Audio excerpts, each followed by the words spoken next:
Good morning, everyone. Today we are going to delve into just a moment, into a crucial topic for businesses and industries worldwide, waste management plan. So this is a fundamental aspect of environmental sustainability in that every organization, large or small, must consider as part of their strategy for long-term success. So in today's session, we will cover the key components of a waste management plan, including the types of waste generated by industries, steps to create an effective waste management strategy, and the role of regulations and innovations in improving waste management practices. By the end of this session, hopefully you will have a clear understanding of how industries can reduce their environmental impact, improve efficiency, and contribute to a circular economy through effective waste management practices. Waste management is not just about dealing with waste after it's been created. It's about prevention, reduction, and optimization across all stages of the product or service life cycle. So waste management plans allow organizations to carefully evaluate and control the waste they produce, ensuring minimal environmental impact while improving operational efficiency. But why is it so important? There are several reasons why businesses must invest time and resources into creating and implementing effective waste management strategies. The first one is obviously the environmental impact. Waste can have a significant environmental footprint if not handled properly. Landfills, pollution, and the improper disposal of hazardous materials can all contribute to serious environmental damage. Sustainable waste management practices help reduce pollution and conserve natural resources. Then regulatory compliance. Governments across the world are implementing stricter regulations regarding waste disposal and recycling. Not complying with these regulations can result in hefty fines, legal consequences, and damage to companies' reputation. Cost efficiency. Proper waste management can lead to significant cost savings. By reducing waste and optimizing resource use, businesses can lower operational costs. Additionally, recycling and reusing materials can generate new revenue streams. And brand reputation.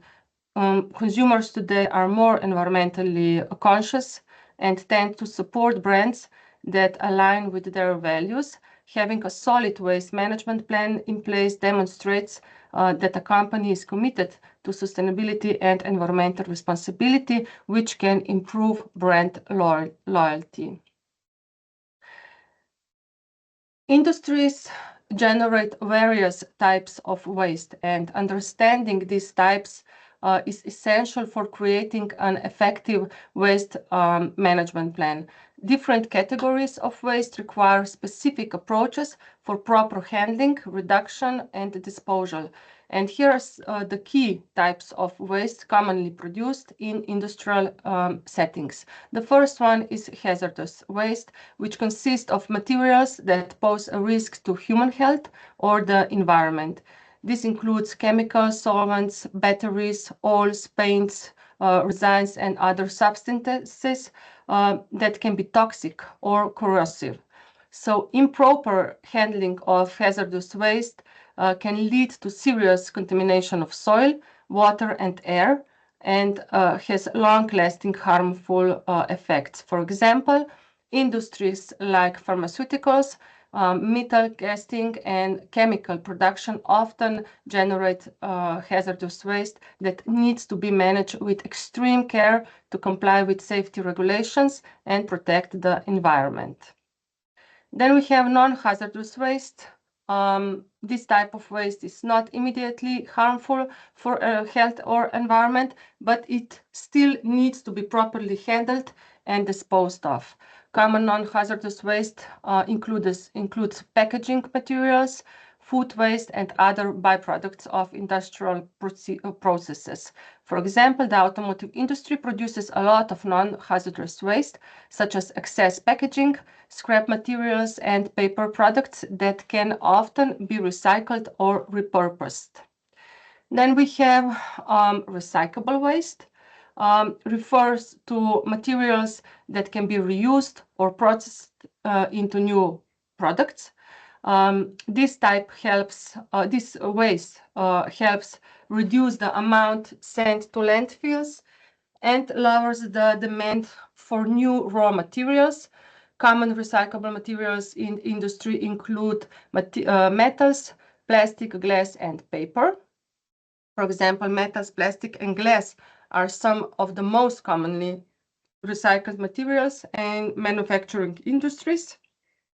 And by implementing efficient recycling programs, businesses can reduce waste and lower their carbon footprint.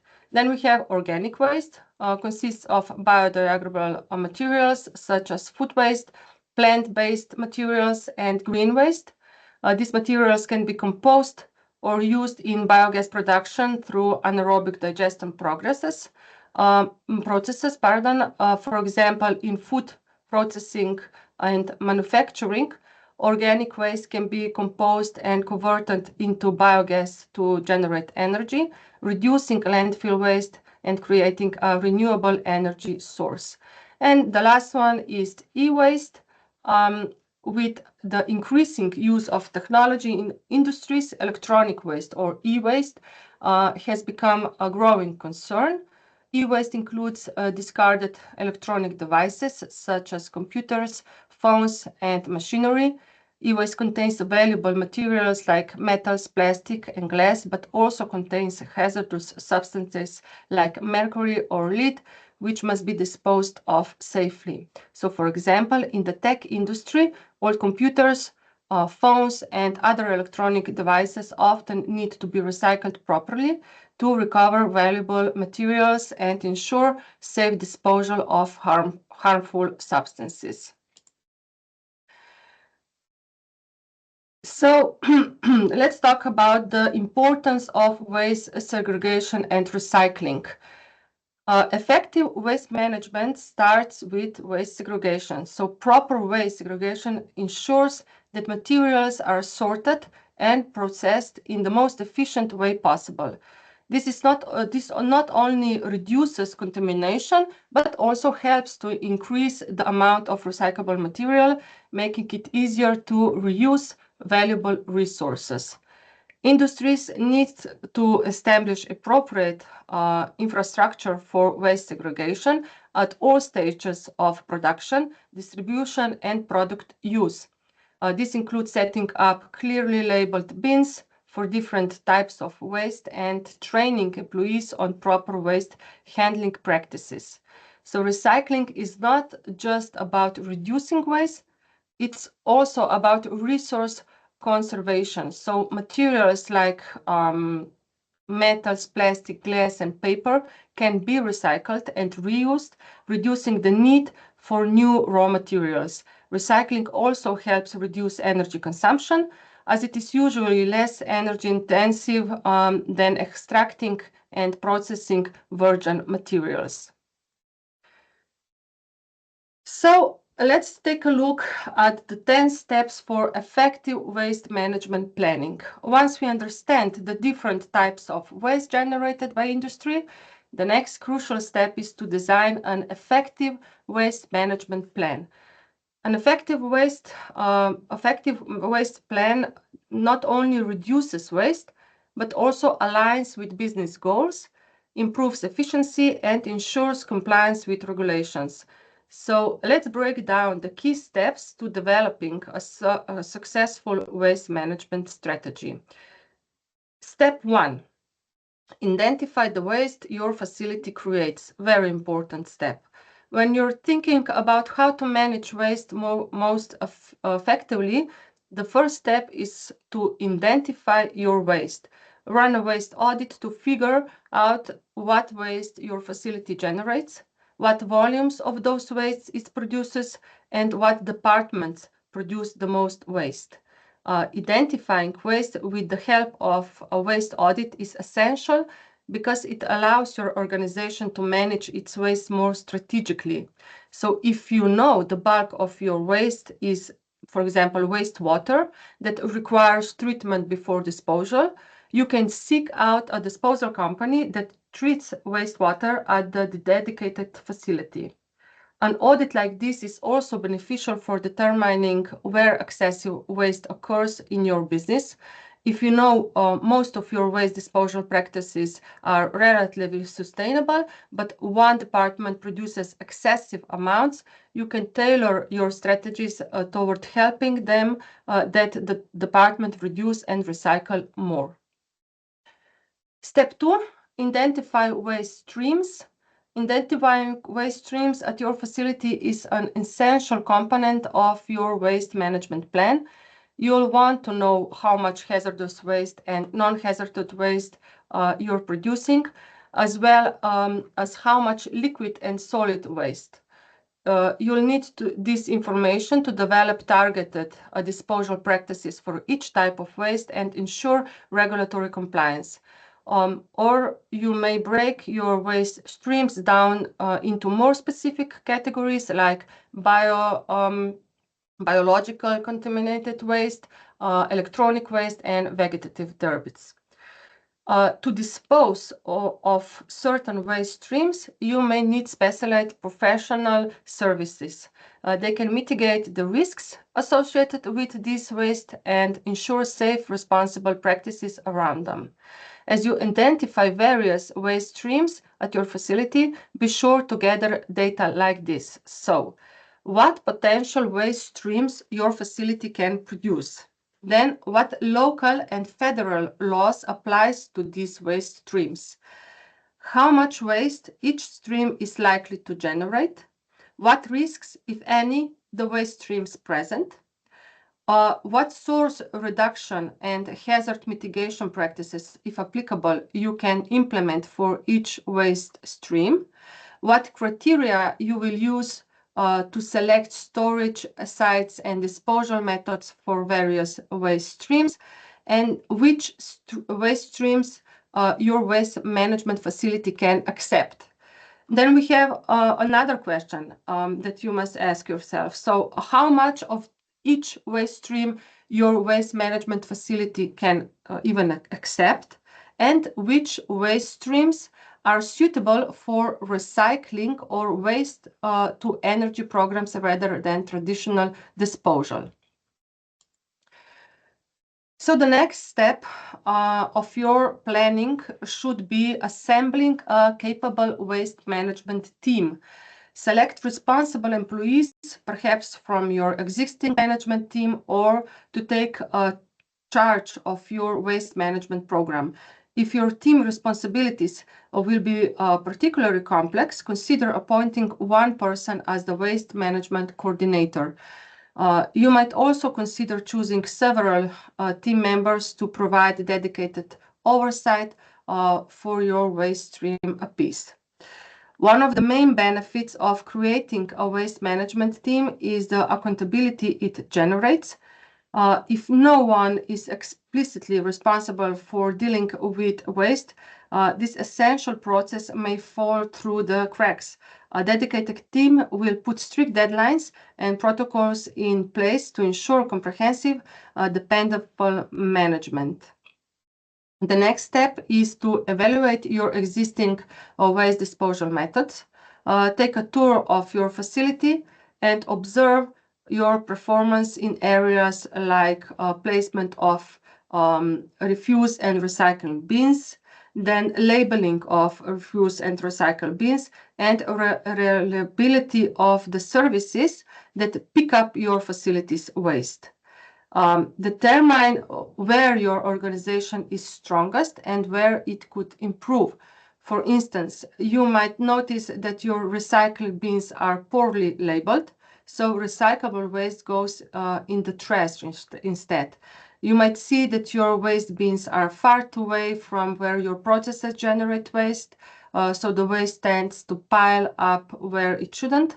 Or you might discover that although your facility handles its waste appropriately, your disposal services fail to remove the waste on time, leaving your facility with accumulated waste that might violate regulations. Then we have step 5. As you plan your waste management practices, consider implementing a hierarchy that prioritizes sustainable processes like reusing and recycling over landfill disposal. So first one is reduce. Start by examining where your facility can reduce its waste generation. You might discover that more material is coming into your facility than is necessary. Brainstorm ways to scale the sourcing back and minimize the amount of waste you produce. Then the next step is reuse. Consider what types of waste your facility can repurpose. For instance, if you have a construction business, find ways to reuse leftover materials from a construction site or repurpose salvaged materials from demolition. Then we have recycle. Consider what waste you can divert from your disposal stream and break down for recycling. For instance, if you're throwing away old electronics, look into sending them to a specialized facility that can recycle their metals. If you have waste paper, glass, metal, or plastic products, check to see if you can recycle those in your area. Recover. Waste products you can recover for resale often include scraps or of metal and leftover construction materials. With a waste to energy program, you may also recover energy from combustion waste. And dispose. Generally, everything that remains after you're exhausted all the options above must go to landfill. With effective waste management practices, you can often minimize the amount of waste that falls into this category and develop strategies for responsible disposal. Then we have step 6. One of the most critical points of your waste management plan involves choosing the right waste management partners for your business. You need a company that has experience handling the types of waste your facility produces and can help you work toward your sustainability goals. Here are a few of the services you'll want to look for from a potential waste management partner. Chemical waste management. If your facility produces chemical waste, you'll need specialized services to handle and dispose of it. Look for trustworthy chemical waste management services that can prevent toxins from leaking into the surrounding ecosystem. Environmental waste and recycling services. If your facility engages in environmental invasive processes, you may need a dependable waste management company to help you clean up your sites. Look for environmental services like lab pack services, tank cleaning, site remediation, pit and trans cleaning, industrial cleaning, air and hydro excavation, and surrounding storage tank removal. Then we have industrial wastewater treatment. Your facility's wastewater may require treatment before it can undergo disposal. Look for waste management partner that can provide ethical wastewater treatment to prevent soil and groundwater contamination. Turning liquid waste into solid. Sometimes the best way to handle waste is by turning its liquid components into solid form to prevent them from leaching into the environment. Services that turn liquid waste into solid make many types of waste, including some medical and radioactive waste, much safer for disposal. Then we have sludge or solvent management. If your facility generates slit, solvents or sludge during its operations, you may require sludge and solvent removal and recycling services.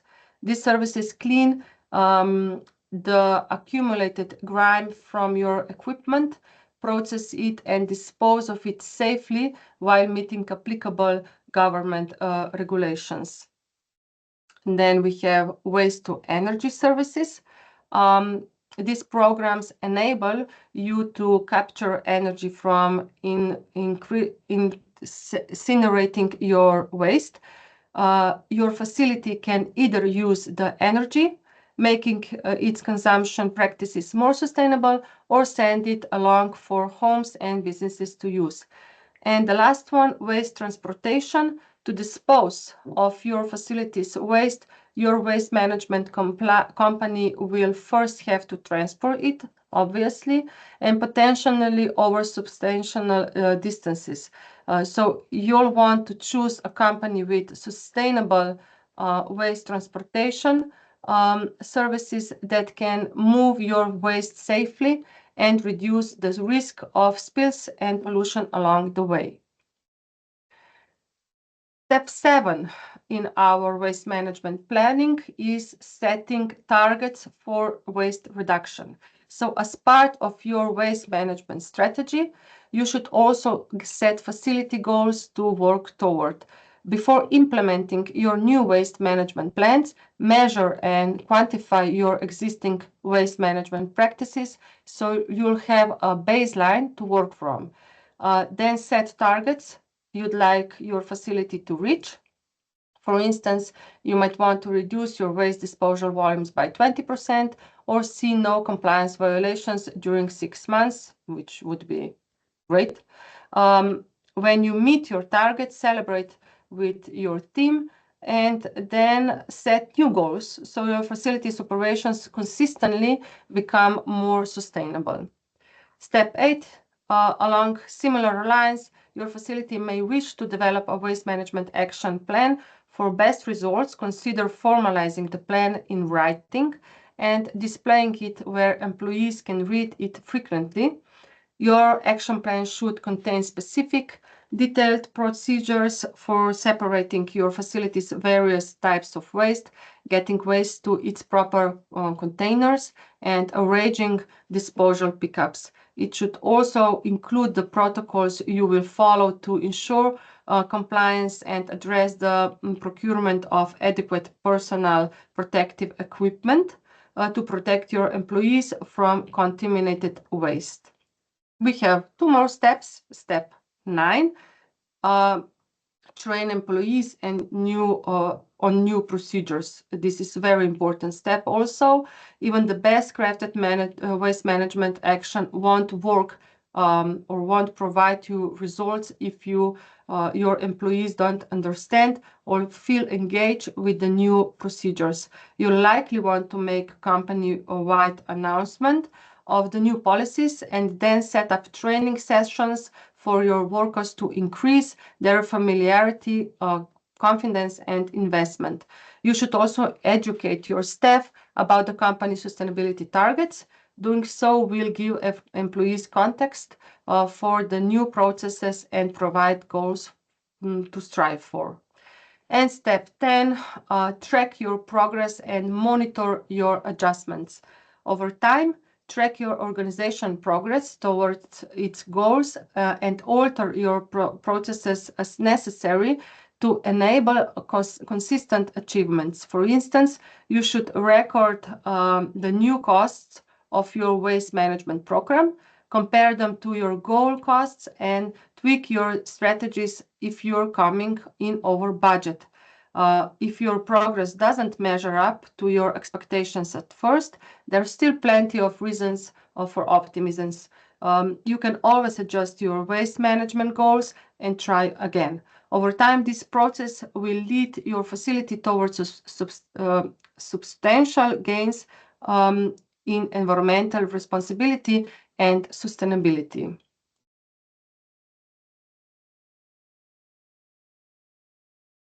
So, as industries face increasing pressure to reduce waste and improve sustainability, technology obviously is playing an increasingly important role in waste management. Advancements in digital tools, automation, and data analytics have made it easier to track waste production, optimize waste disposal practices, and improve recycling efforts. Software solution can help companies track, analyze, and report waste in real time. These tools can automatically collect data on waste production, identify trends, and even generate reports to comply with regulatory requirements. By integrating waste management software with other business systems, such as ERP, companies can optimize waste reduction strategies and streamline operation.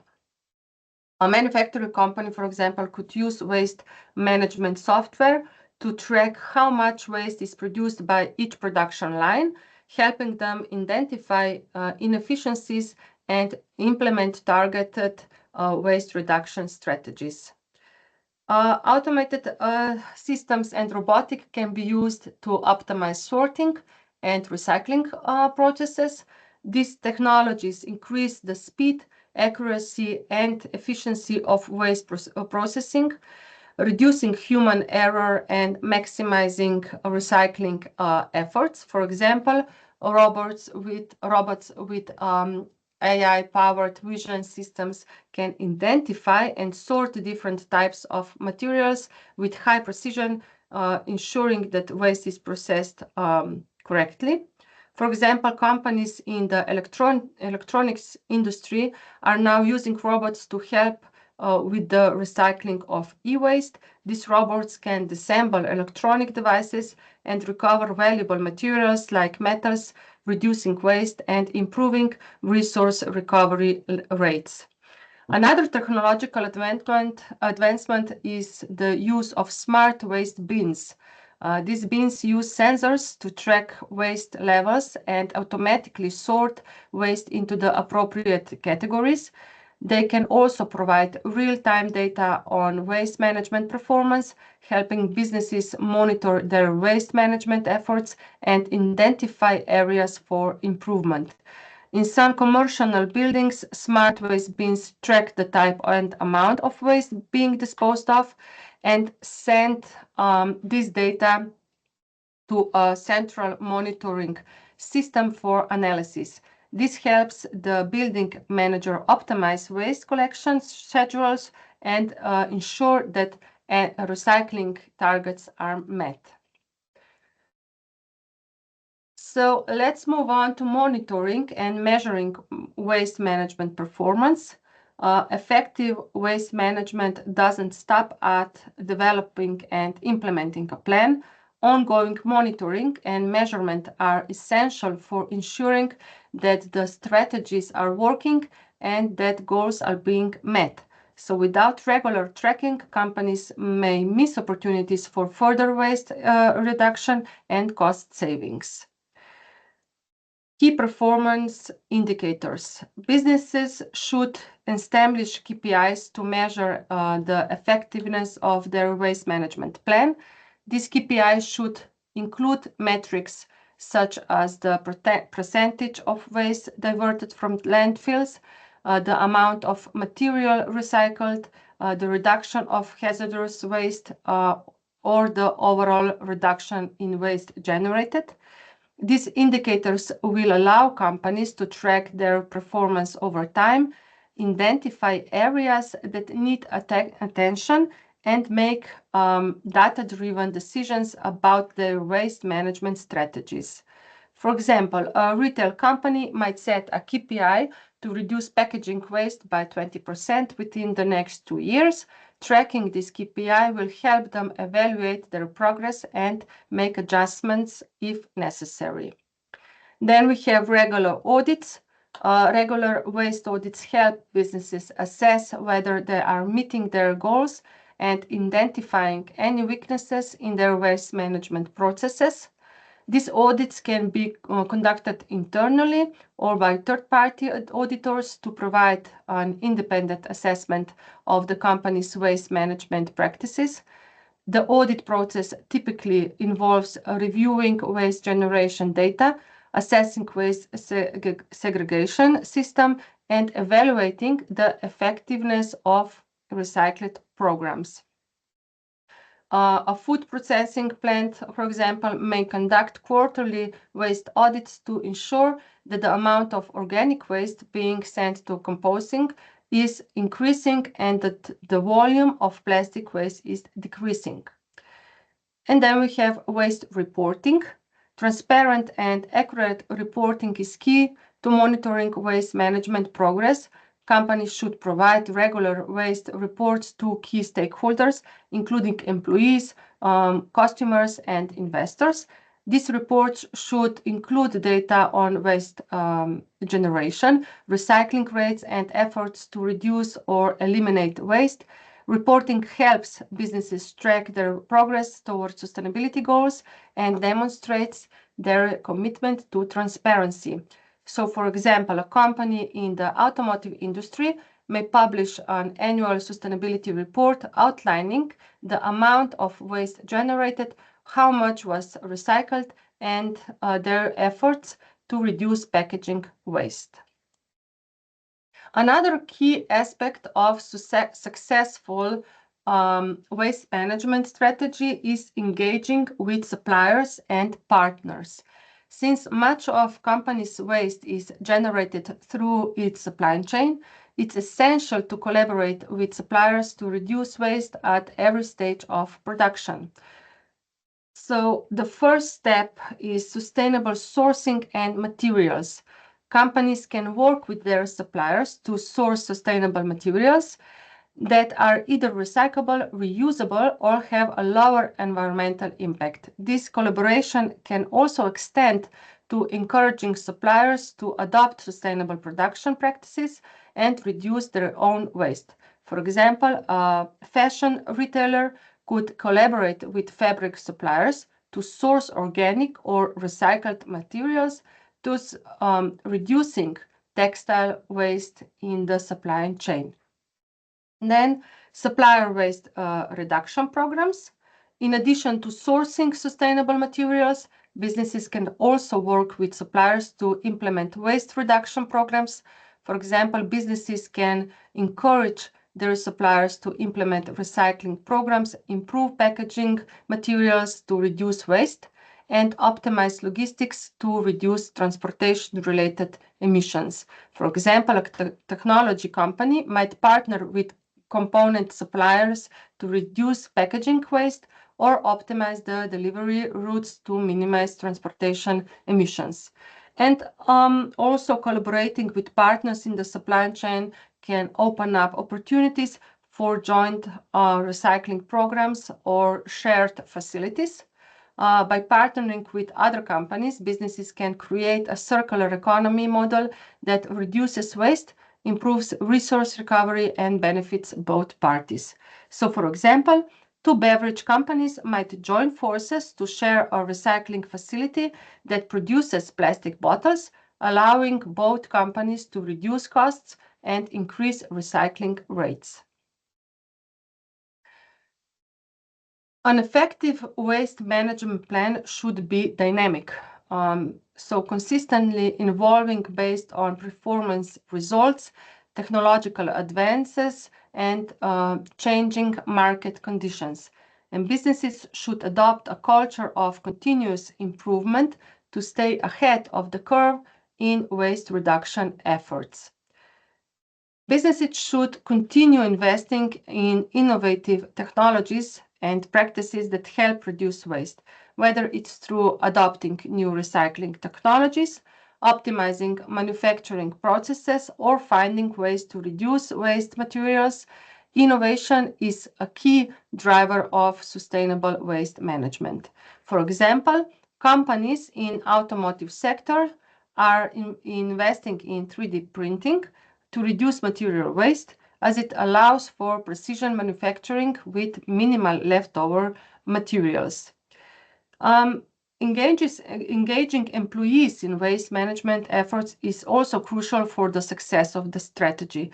Employees should be trained on best practices for waste segregation, recycling, and minimizing waste in the workplace. Regular training sessions and awareness programs help foster a culture of sustainability across the organization. For example, a large corporation might offer annual sustainability workshops where employees learn about new waste reduction techniques, how to improve recycling rates, and how to implement sustainability practices in their own departments. Once the company has achieved its initial waste reduction goals, it's important to set new and more ambitious targets. These goals should focus on continuous improvements, such as reducing waste to landfill, increasing the use of recycled materials, or further improving energy efficiency in waste management processes. So, for example, a tech company might set a goal to achieve zero waste to landfill within 5 years, moving from 60% diversion rate to 100% diversion through improved recycling practices and waste reduction initiatives. As we already touched on earlier, proper waste management is essential for the sustainability of any business. So, but put simply, reduction the amount of waste we produce is no longer enough. The future of waste management is increasingly connected to the concept of the circular economy, a system where materials are reused, recycled, or repurposed instead of being thrown away. This approach can significantly reduce the environmental impact of business operation while also opening new opportunities for cost savings, innovation, and smarter use of resources. The main goal here is to shift from the traditional linear model where we take, make, and dispose towards a more circular mindset. This means we try to keep materials in use for as long as possible, extending their life through reuse, repair, or recycling. This not only helps reduce waste, but also reduces our dependence on raw materials, and with that, our carbon footprint. Now, this doesn't mean that every business needs to become fully circular overnight, but even small steps like redesigning products, using recycled inputs, or offering repair services can make a real difference. Let me give you two local examples. In Slovenia, the company Donor produces furniture from recycled plastic and natural materials. Their chairs are designed to be easily disassembled, repaired, and reused, so the material stays in the loop for longer. In Austria, the Lansing Group is a great example from the textile industry. They produce fibers from certified wood and closed-loop processes, recovering almost all solvents and reusing water. The next topic we will talk about is key benefits of implementing a circular economy approach in waste management. So, incorporating circular economy principles into waste management brings a multitude of benefits, both for businesses and the environment. First of all, reducing waste through reuse and recycling can result in significant cost savings. By reusing materials, businesses can cut down on the need to buy new raw materials, which often come with environmental costs and financial expenses. Additionally, industries that implement a circular model can often save on disposal fees as they divert waste from landfills and incineration. For example, a manufacturing company that shifts to using recycled materials for production instead of virgin resources can not only cut costs, but also reduce energy consumption, since recycling generally uses less energy compared to extracting and processing raw materials. This leads to reduction in emissions and makes the production process more efficient and sustainable. Another major advantage of adopting circular economy practices is the positive impact on brand reputation. More consumers are making purchasing decisions based on a company's environmental and sustainability efforts. By showcasing their commitment to sustainability, businesses can attract eco-conscious consumers who prioritize ethical, environmentally responsible brands. So, as we've seen in previous sessions, companies like Unilever and IKEA are already working hard to implement circular economy strategies with their operations, including designing products for easier recycling and investing in sustainable packaging. Their efforts demonstrate that incorporating circular economy principles doesn't just improve environmental performance, but can also enhance profitability and strengthen customers' loyalty. So while the concept of circular economy is incredibly beneficial, it's not without its challenges. The shift from the linear to circular model requires a significant change in mindset, operations, and sometimes even product design. Companies might face hurdles in terms of the initial cost of transitioning, the complexity of redesigning products, or the logistical challenges of collecting and recycling used goods. For example, many industries, particularly in electronics and manufacturing, face difficulties when it comes to product design for recycling. Many products are made with combination of materials that are difficult to separate or recycle. This means that manufacturers have to rethink how they design and assemble products, ensuring that materials can be easily recovered at the end of the product's life. Another challenge is the need for efficient collection and sorting system.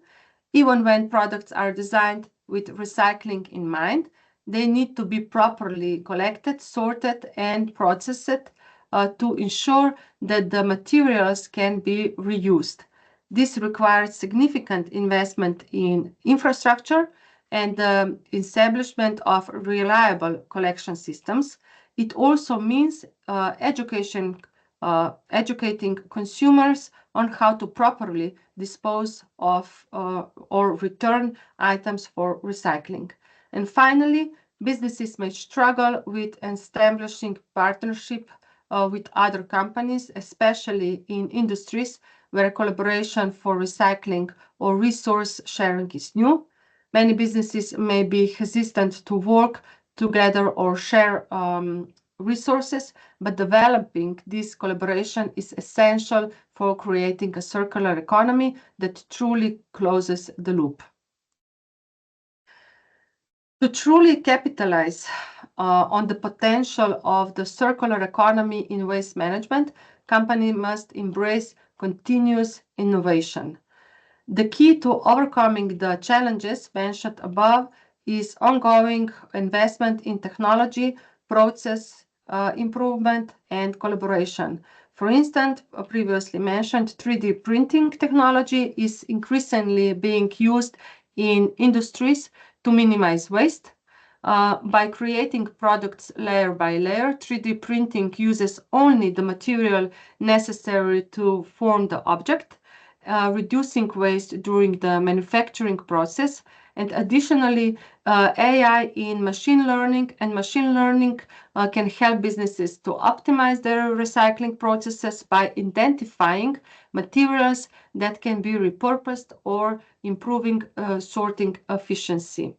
So collaboration between businesses, government agencies, and consumers is another vital component of the circular economy. Governments can play a crucial role by providing the necessary infrastructure, such as efficient recycling systems and incentives for businesses to adopt circular practices. Similarly, consumers can contribute by making more informed choices, returning used products for recycling, and supporting companies that embrace sustainability. As we move forward, the adoption of circular economy principles in waste management is key to achieving sustainability goals, reducing carbon emissions, and creating a more resilient, eco-friendly industrial system. But overcoming the challenges and embracing innovations and collaboration, businesses can make a lasting impact, contribute to global climate goals, and enjoy economic and reputational benefits along the way. So let's take a look at practical steps for businesses to implement circular economy solutions. So while embracing the circular economy might sound like a big leap, the good news is that companies can start small and scale their efforts over time. Here are some practical steps businesses can take to begin transforming toward a circular economy in their waste management strategies. The first step for businesses to rethink how products are designed. Focusing on design for assembly and using materials that are recyclable or reusable helps ensure that products can be recovered at the end of their life cycle. For example, companies can design products with fewer mixed materials, which are harder to recycle. This might mean using materials like glass, metals, and certain plastic that are easier to process once they are no longer needed. The goal is to make sure products are easily recyclable or reusable, which greatly reduces the amount of waste sent to landfills. Let's take IKEA, for example, for I think one or less time. Or we will talk about IKEA one more time, I promise. They have redesigned many of their products to use sustainable materials and ensure that these products can be disassembled and reused at the end of their life. IKEA is also working on offering services like furniture repair and recycling to extend the life cycle of their products. Then we have setting up an efficient collection system. So once products are designed for recycling, businesses need to implement efficient collection and return system. This is crucial in circular economy, where the aim is to collect used products and materials for recycling or reuse. Businesses can start by offering incentives for customers to return used items for recycling, like discounts or loyalty points. For example, H&M runs a garment collection program where consumers can drop off old clothing in exchange for a discount on future purchases. Implementing clear and easy to follow systems for customers and partners will help ensure that materials get back into the recycling loop. This can involve setting up collection points or partnering with logistics companies to handle the transformation of these items to recycling facilities. Creating a circular economy requires collaboration across the entire supply chain. So businesses can partner with other companies, local governments, and recycling organizations to establish an effective system for material recovery. This might include partnership with other companies to collect and process specific materials, or working with third-party recyclers to ensure that the materials recovered are being repurposed efficiently. For example, Unilever partners with organizations like Loop to create a refillable packaging system where consumers can send back used containers for refilling. This helps to drastically cut down on single-use plastic and reduces the demand for new raw materials. For circular economy to thrive, consumers' involvement is essential.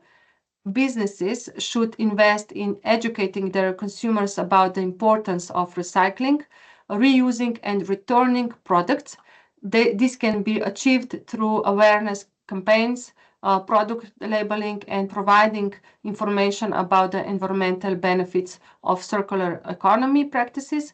A great example of this is Nike, which runs campaigns that highlight the sustainable aspects of their products, such as the recycled materials used in their sneakers or how consumers can return old pairs for refurbishment. And technology plays a huge role in optimizing waste management and enhancing circular economy practices. By adopting advanced technologies like machine learning and AI, businesses can improve their resource management and find new ways to recover valuable materials that were previously wasted. For instance, SAP offers software solutions for circular economy practices, helping businesses track products from cradle to grave and identify opportunities for waste reduction. AI-powered tools can help businesses predict the life cycle of materials, forecast potential waste, and recommended ways to optimize operations. GE Renewable Energy is also using IoT sensors on its wind turbines to ensure they operate at peak efficiency, reducing energy waste and increasing lifespan. So let's take a look at the role of the policy and regulation in driving circular economy. While businesses play a crucial role in implementing circular economy principles, policy and regulation are also key drivers of change. Governments can encourage businesses to adopt circular practices by offering tax credits, grants, or subsidies for sustainable technologies. Additionally, setting clear regulations on product recycling, extended producer responsibility or EPR, and waste diversion can push businesses toward more sustainable practices. For instance, the European Union's Circular Economy Action Plan aims to make sustainable products the norm, and it includes proposals to reduce waste and promote recycling across industries. Policies like these help ensure that businesses are held accountable for the waste they generate and encourage them to adopt circular economy strategies. One of the fundamental concepts in waste management is the waste management hierarchy, which provides a structured approach to reducing waste and minimizing its impact on the environment. The hierarchy emphasizes prioritizing actions that prevent waste generation, followed by strategies that minimize waste and ultimately ensure proper disposal and treatment. The waste management hierarchy is typically depicted as a pyramid, with the most favorable actions at the top and the least favorable at the bottom. These actions are prevention. We talked about this. The most desirable action is waste prevention. So this involves efforts to reduce or eliminate waste before it is even created. Prevention strategies are the most effective because they minimize the environmental impact from the outset. Businesses can achieve waste prevention by re-evaluating their production processes, reducing packaging materials, and designing products that use fewer resources. Preventing waste is not only the most sustainable option, but it also helps businesses save money by reducing raw materials. For example, Dell Technologies has taken major strides in preventing e-waste by designing products that are easier to repair, upgrade, and recycle. They also focus on reducing the packaging used for their products, which significantly cuts down on waste generated in the first place. After prevention, waste reduction is the next most effective strategy. This involves minimizing the amount of waste that is generated. Businesses can reduce waste by streamlining their operations, optimizing production processes, and finding ways to use fewer materials. This step often involves identifying areas where excess materials are being wasted and making changes to improve efficiency. For example, Toyota has implemented lean manufacturing principles which focus on reducing waste and production process. By carefully assessing production lines and eliminating unnecessary steps, they have been able to significantly cut down the waste and improve overall efficiency. The third one is reuse. Reusing materials or products is the next step in the hierarchy. This involves finding ways to extend the life of products, either by using them again in their original form or repurposing them for another use. Reusing materials helps reduce the need for new raw materials and cuts down on waste. A good example of this reuse is Coca-Cola, which has developed a system for returning and refilling glass bottles. We will talk about it in the next slides. This allows them to reuse bottles multiple times before they are recycled, reducing the amount of waste generated and saving on raw materials. And let's look now to the bottom of the pyramid. Less preferred options is recycling. When prevention, reduction, and reuse are not possible, recycling becomes the next best option. Recycling involves processing used materials into new products, which helps conserve resources and reduce the amount of waste sent to landfills. For recycling to be effective, businesses need to establish a system for sorting materials and working with recycling companies to ensure that the materials are processed and reused. The next step in the hierarchy is energy recovery, which involves converting waste into energy through processes like incineration, anaerobic digestion, or waste-to-energy technologies. Although energy recovery is not as sustainable as recycling or reuse, it does offer a way to recover some value from waste and reduce the need for landfill space. However, energy recovery should be considered as a last resort, as it still generates emissions and consumes energy in the process. So businesses should focus on recovery only when other options like reduction, reuse, and recycling are not longer feasible. At the bottom of the waste management hierarchy is disposal, the least preferred option. Disposal includes activities like landfill or incineration without energy recovery. While disposal is necessary for some types of waste, businesses should aim to minimize the amount of waste sent to disposal.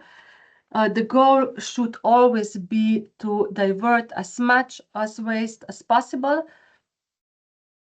from landfills and incinerators through strategies like recycling and recovery. So now that we've outlined the waste management hierarchy, let's recall the 10 steps for effective waste management planning that we discussed earlier. These steps form the foundation of developing an effective waste management plan. For businesses, creating such a plan involves a systematic approach to waste reduction and disposal, integrating these strategies to ensure minimal environmental impact. A comprehensive waste management plan will typically include the following steps. The first step is creating a waste management plan. is conducting a waste audit to identify what types of waste your business generates and how much. This audit should cover all aspects of your operations, from production and packaging to office waste and consumer returns. By gathering data on waste volumes and types, businesses can identify key areas where waste reduction efforts can be targeted. Once you understand your waste profile, the next step is to set clear, measurable waste reduction goals. These goals should be aligned with your overall sustainability strategy and the waste management hierarchy. For example, a business might set a target to reduce landfill waste by 50% over the next 5 years or increase recycling rates by 25%. So setting clear goals not only helps focus efforts, but also provides a benchmark for measuring progress over time. The third one is engaging employees and stakeholders. So while waste management is not only the responsibility of a management team, it's crucial to engage employees and other stakeholders in your waste reduction efforts, because this can be done through training programs, awareness campaigns, and initiatives for employees who contribute to the reducing waste. So encouraging staff participation will help ensure that waste reduction strategies are implemented really effectively and consistently across the organization. So with clear goals in place, the next step is implementing waste reduction strategies. This might include optimizing production processes, reducing packaging, switching to reusable materials, or investing in more energy efficient technologies. Businesses should prioritize strategies based on the waste management hierarchy, focusing first on prevention, then reduction, reuse, and finally recycling. An essential part of any waste management plan is tracking and reporting progress. Regularly monitoring your waste reduction efforts will help identify any challenges or areas for improvement. It also provides transparency for stakeholders and demonstrates your commitment to sustainability. And by following the waste management hierarchy and implementing these practical steps, businesses can significantly reduce their environmental impact, lower costs, and improve operational efficiency. Waste management is an ongoing process that requires continuous evaluation and adaptation. As more businesses shift toward circular economy models, waste management will become an even more critical part of ensuring sustainable businesses operations in the future. So let's take a look at the few case studies of successful waste management strategies in practice. The first one is Unilever, because we talk about it so much. So let's see what they did. They set a goal to achieving zero waste to landfill. So Unilever is one of the leading examples of company making substantial strides in waste management and sustainability. The company has committed to reducing its environmental footprint by aiming for zero waste to landfill in all its manufacturing sites. Unilever achieved this ambitious goal by optimizing production processes, reduction packaging waste, and implementing comprehensive recycling programs. They also worked closely with suppliers to ensure they were adopting sustainable practices. And by adopting these practices, Unilever not only reduced waste, but also created significant cost savings by improving operational efficiencies. Moreover, their commitment to sustainability has been widely recognized, strengthening their brand reputation among environmentally conscious consumers. The next one is IKEA. circular economy and product design for sustainability. So IKEA has embraced a circular economy model, and it's in its waste management strategy. The company's approach focuses on product design for longevity and recycling, as well as sustainable sourcing of materials. IKEA has also introduced programs like IKEA Recycling Services and IKEA Circular Hub, where customers can return used furniture for refurbishment or recycling. IKEA has committed to using 100% sustainable materials in its products and has been working to reduce its carbon footprint across its entire supply chain by transitioning to renewable energy and optimizing its waste management practices. IKEA has seen not only environmental benefits but also increased consumers' loyalty and sales growth. This shows how circular economy principles can be both sustainable and profitable for businesses. The next one is Coca-Cola, which has implemented an innovative waste management strategy focusing on reducing plastic waste and increasing recycling rates. The company introduced the World Without Waste campaign, which aims to collect and recycle a bottle of a can for every one sold by 2030. Coca-Cola has committed to making its packaging 100% recyclable, with a focus on using more sustainable materials such as recycled plastic. Through these efforts, Coca-Cola has not only reduced its environmental impacts, but also positioned itself as leader in sustainability and the beverage industry.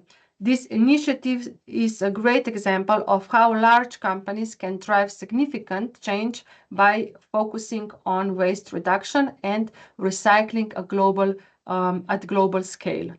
And then we have Patagonia, which is another company that has made waste reduction a core part of its business strategy.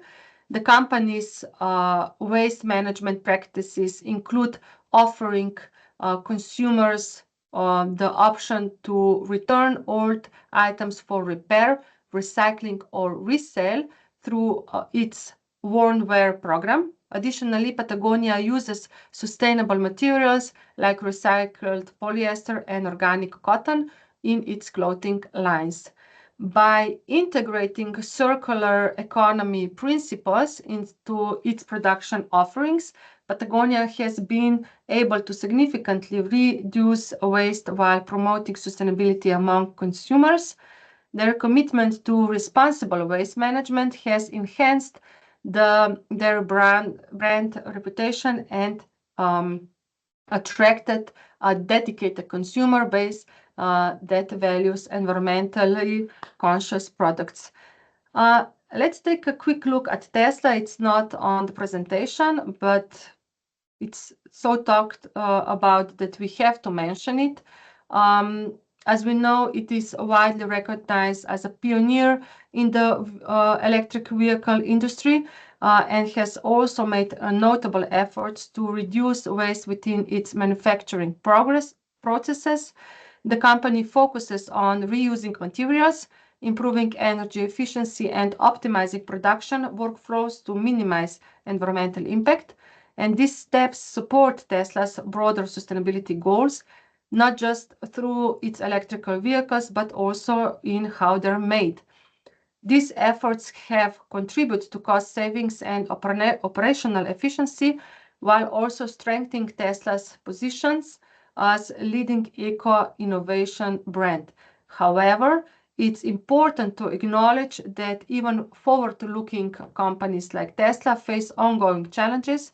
Battery production, we talked about that, for example, remains resource and energy intensive, and concerns have been raised about raw material sourcing and recycling practices. So while Tesla offers a strong example of how sustainability can be embedded into innovation and operations, it also reminds us that circularity and low impact manufacturing are complex goals requiring continuous improvement in and full value chain responsibility.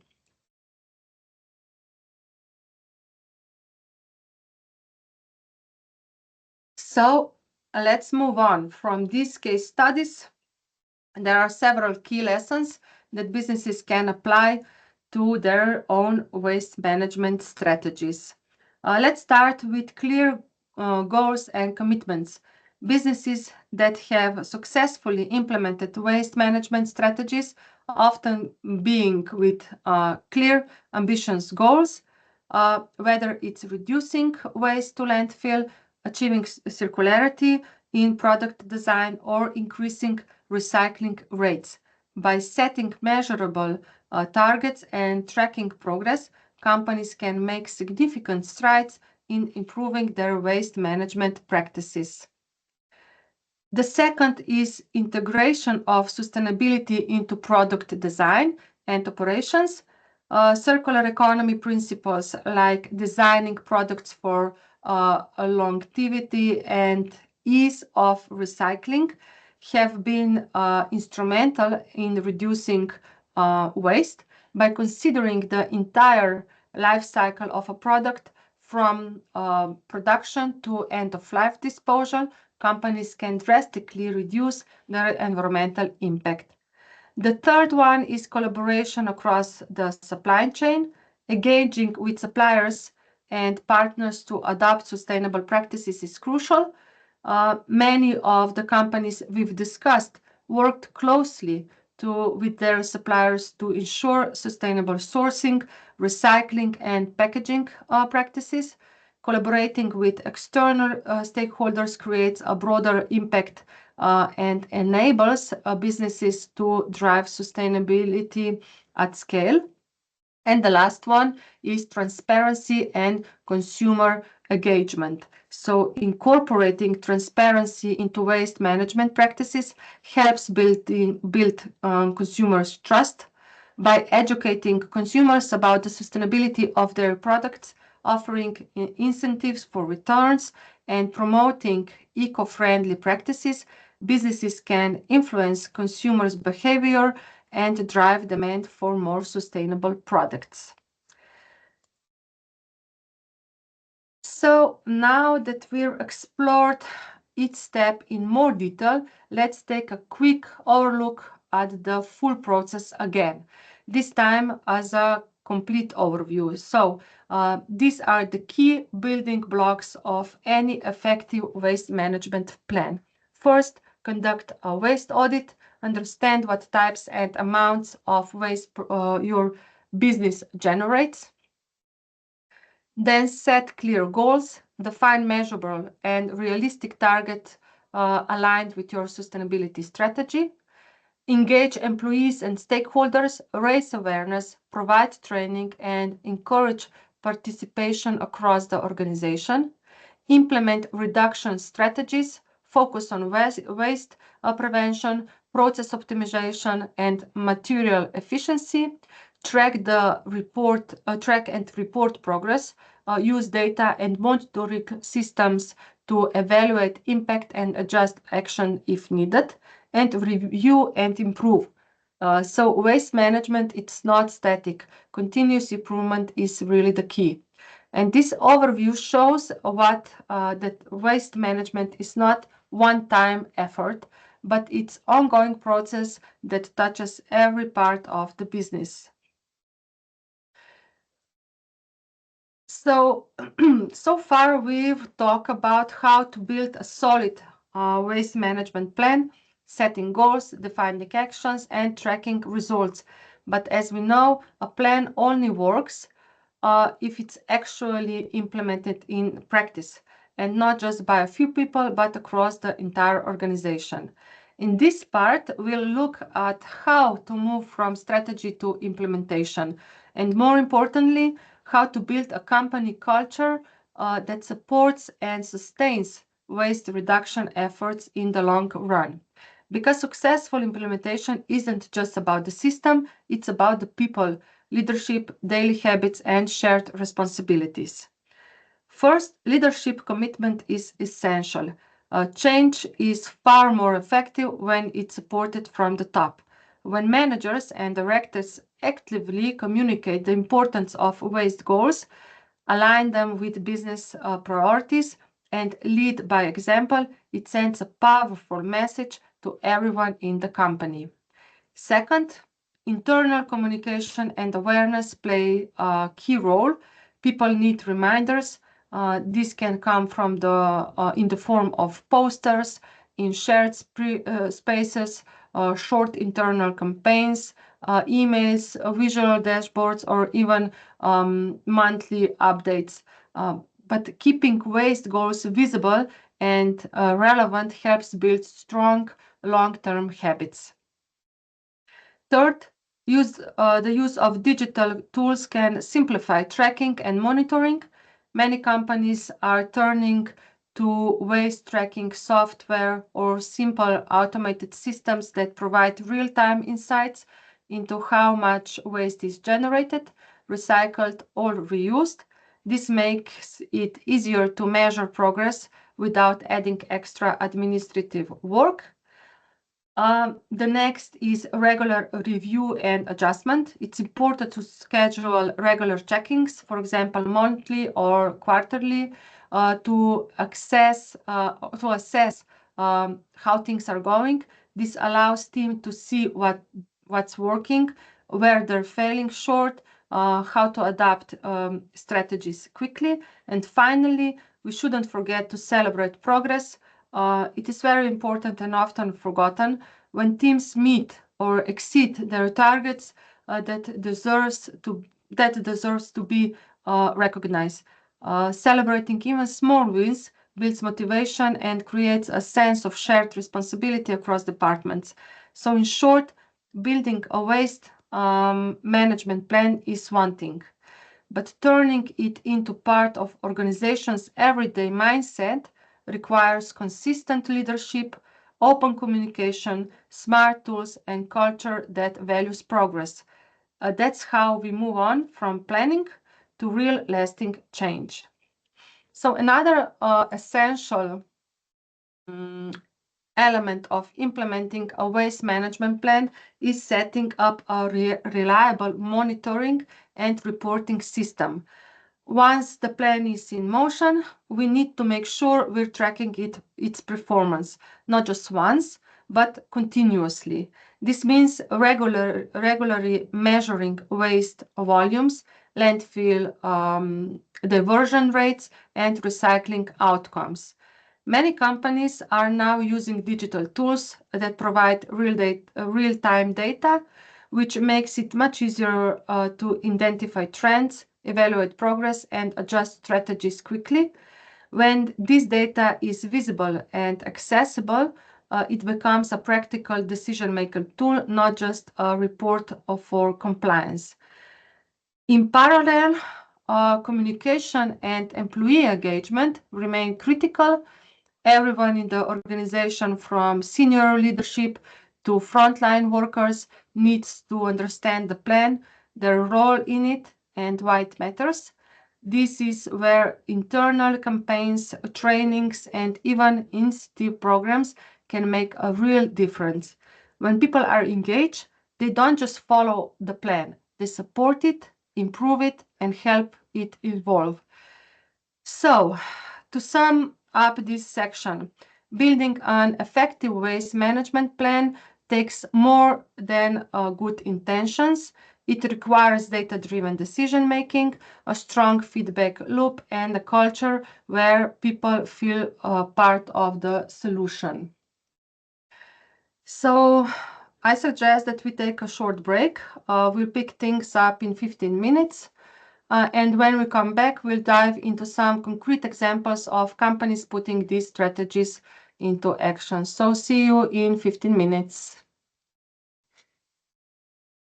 So let's continue. So Henkel, we said, yes, that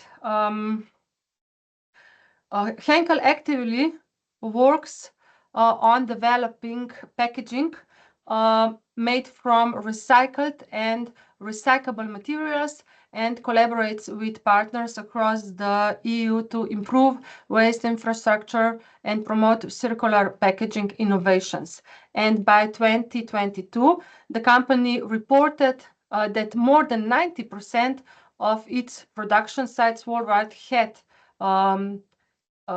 achieved zero waste to landfill, making Henkel a strong example of how circular and industrial efficiency can go hand in hand, even in large-scale operations. Then another great example is Decathlon, the well-known international sports retailer with a strong presence across Europe, including Austria and Slovenia. Decathlon has made important strides in integrating sustainability into its business model, particularly in the area of waste management. The company applies a circular approach to waste by extending the life of its products through repair services, product rentals, and second-hand sales. In many of its stores, customers can return used support equipment, which is then repaired and resold, significantly reducing waste and encouraging reuse. So Decathlon also collaborates with suppliers to design products that are easier to disassemble and recycle, and it invests in recycling infrastructure for packaging as well as for unsold items. By engaging customers through take-back programs and encouraging responsible consumption, Decathlon effectively turns waste into a resource while aligning with its broader mission of making sport more sustainable and accessible to all. A third strong case comes from Magna Steyr, a major automotive manufacturer based in Graz, Austria. The company produces vehicles for several leading global brands, but has also made a firm commitment to reducing its environmental footprint through efficient waste and energy management. Magna has implemented a zero industrial waste to landfill strategy in several of its production areas, focusing on material use, recycling of production scraps, and improved sorting practices. Additionally, they're invested in processes improvements that reduce waste at the source, such as precision cutting technologies and closed-loop cooling systems. Their Austrian facility also operates under certified environmental and energy management systems, ISO 40001 and ISO 50001, which help them continuously monitor and improve their sustainability performance. So these examples show that even the high-impact industries like automotive manufacturing, waste reduction, and circular practices are not only possible, but also practical, bringing both environmental and operational benefits. So together, these case studies demonstrate that effective waste management is achievable even for large and complex organizations. And with clear goals, employee engagement, and strong collaboration with suppliers, businesses can reduce their environmental footprint, improve operational efficiency, and strengthen their brand through truly sustainable practices. So while the case studies we've seen show that effective waste management is possible, it's important to recognize that many businesses still face significant challenges in implementing waste reduction strategies.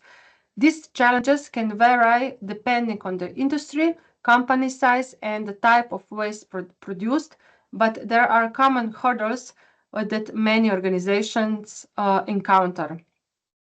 One of the main challenges is lack of awareness and education.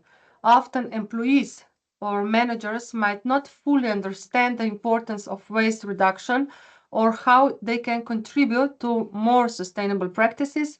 In these cases, businesses need to focus on training and employee engagement. Providing education about waste reduction and creating a culture of sustainability within the company can help motivate employees to take action. Another challenge is inefficient waste segregation. For businesses to successfully recycle or reuse materials, it's essential to have effective waste segregation system in place. Without proper sorting, waste may end up in the wrong stream, making it more difficult to recycle and increasing the amount of waste that ends up in landfills. So implementing a simple, clear system and training employees to properly sort materials can really help solve this problem. Then financial constraints that also is a major issue for some companies, particularly small businesses. The initial investment need to implement comprehensive waste management systems or to purchase recycling equipment can be significant.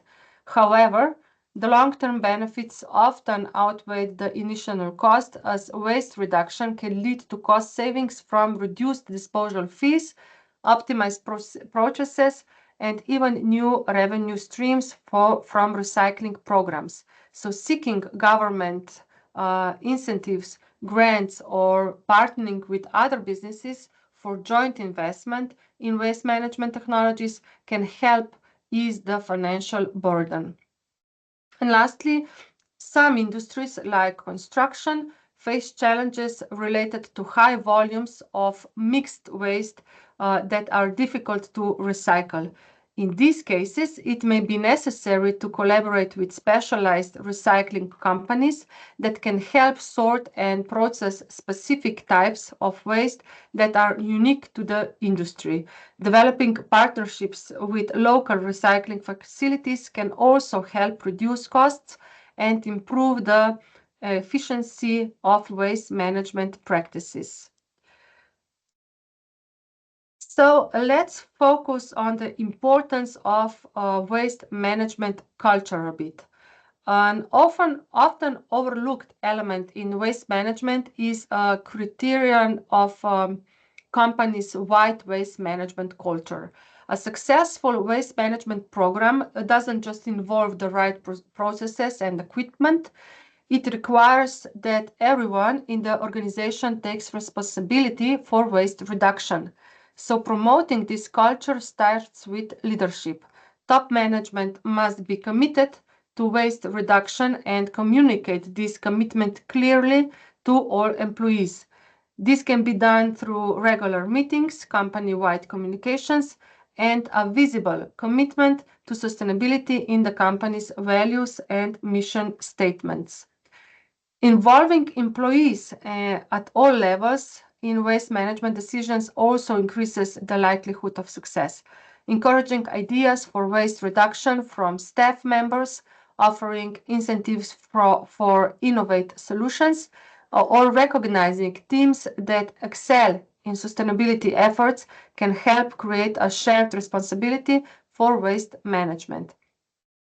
And finally, businesses should look at waste management as a part of their overall sustainability strategy. This means connecting waste reduction efforts with broader goals like reducing carbon emissions, improving resource efficiency, and contributing to goal sustainability targets. By integrating waste management into companies' larger sustainability vision, businesses can ensure long-term commitment and meaningful change. So having a plan on paper is a good start, but success depends on how well it's translated into real everyday practice. So what makes a waste management plan actually work? It comes down to a few key conditions that needs to be in place across the organization. So first, visibility is everything. A plan that's hidden in a folder or only discussed once a year is unlikely to gain traction. Waste reduction goals should be visible, in the workplace through internal dashboards, team updates, or regular progress meetings. When goals are visible, they become part of the daily mindset. And second, consistency matters. It really does. It's not about big one-off campaigns, but small actions repeated over time. From how waste bins are labeled to how often progress is reviewed, consistency builds habits, and habits are what drive real change. Third, accessibility plays a big role. If waste sorting or reporting systems are too complex or time-consuming, people will avoid them. But when tools and processes are simple, intuitive, and easy to use, participation goes up, and so does success. Fourth, accountability keeps things moving. So, assigning clear roles, whether it's waste coordinators in each department or a dedicated sustainability lead, helps make sure the plan doesn't get lost among other priorities. So, when people know what they're responsible for, they're more likely to follow through. And finally, support and recognition. It's important to actively support teams with the tools and resources they need and to celebrate their efforts. A quick mention in the team meeting, a thank you email, or a shout out for reaching a milestone can go really a long way in reinforcing engagement. So, in short, successful waste management plans aren't just designed well, they are lived well. It's the combination of visibility, consistency, ease of use, clear ownership, and positive reinforcement that turns a strategy into everyday reality. So the next topic is continuous improvement and innovation in waste management. As we've seen by now, the effective waste management doesn't end once a system is implemented. It's a process that demands consistent evaluation, learning, and adaptation. Even when waste reduction goals are being met, there's always room to improve. Market conditions evolve, new materials enter the supply chain, and technologies advance, which means waste strategies must remain flexible and responsive.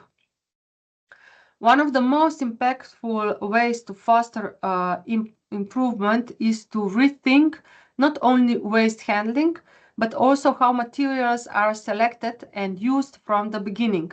For example, shifting to more recyclable or modular materials, simplifying packaging, or reducing complexity in product design can significantly improve the downstream waste processes.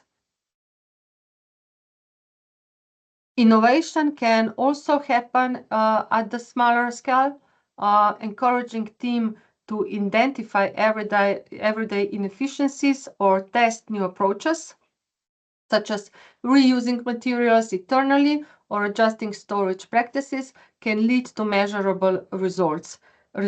These micro innovations are often easy to implement and can drive continuous progress across different departments.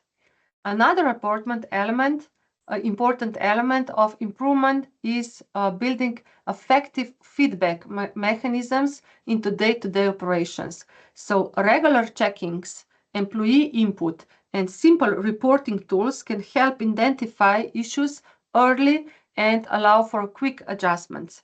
This fosters a more aligned and responsive system where waste-related challenges are addressed in real time. Cross-department collaboration is equally important. When procurement, production, logistics, and sustainability team works together, they can identify overlaps, eliminate redundancies, and align goals. So, for instance, sourcing decisions can directly influence waste generation, and logistics can affect how easily materials are recovered or reused. Finally, waste audits shouldn't be viewed as one of compliant requirements. They can be valuable tools for uncovering inefficiencies, comparing performance with industry benchmarks, and informing future decisions. The most successful companies use audits as part of larger strategy for continuous learning and development. So in short, innovation in waste management doesn't always require large-scale change. It is about maintaining a mindset of improvement, being open to new ideas, and using data and collaboration to evolve practices over time. We can't overlook the role of technology, it's been mentioned before, in improving waste management. Technological advancements have brought us new ways to monitor waste, optimize recycling efforts, and even reduce waste generation at the source. So smart sensors and IoT-enabled devices are increasingly being used to track waste production in real time, allowing businesses to monitor and adjust processes to minimize waste. Data analytics can help predict waste trends and optimize operations to ensure that resources are used efficiently. Using digital waste tracking platforms has also become a common practice in many industries. These platforms can help companies track their waste management efforts, providing valuable insights into waste generation, disposal methods, and recycling rates. By automating the reporting process, businesses can save time, reduce errors, and focus on making data-driven improvements. The future of waste management will undoubtedly involve even more sophisticated technologies, from waste to energy solutions to artificial intelligence that can identify recycling opportunities in real time.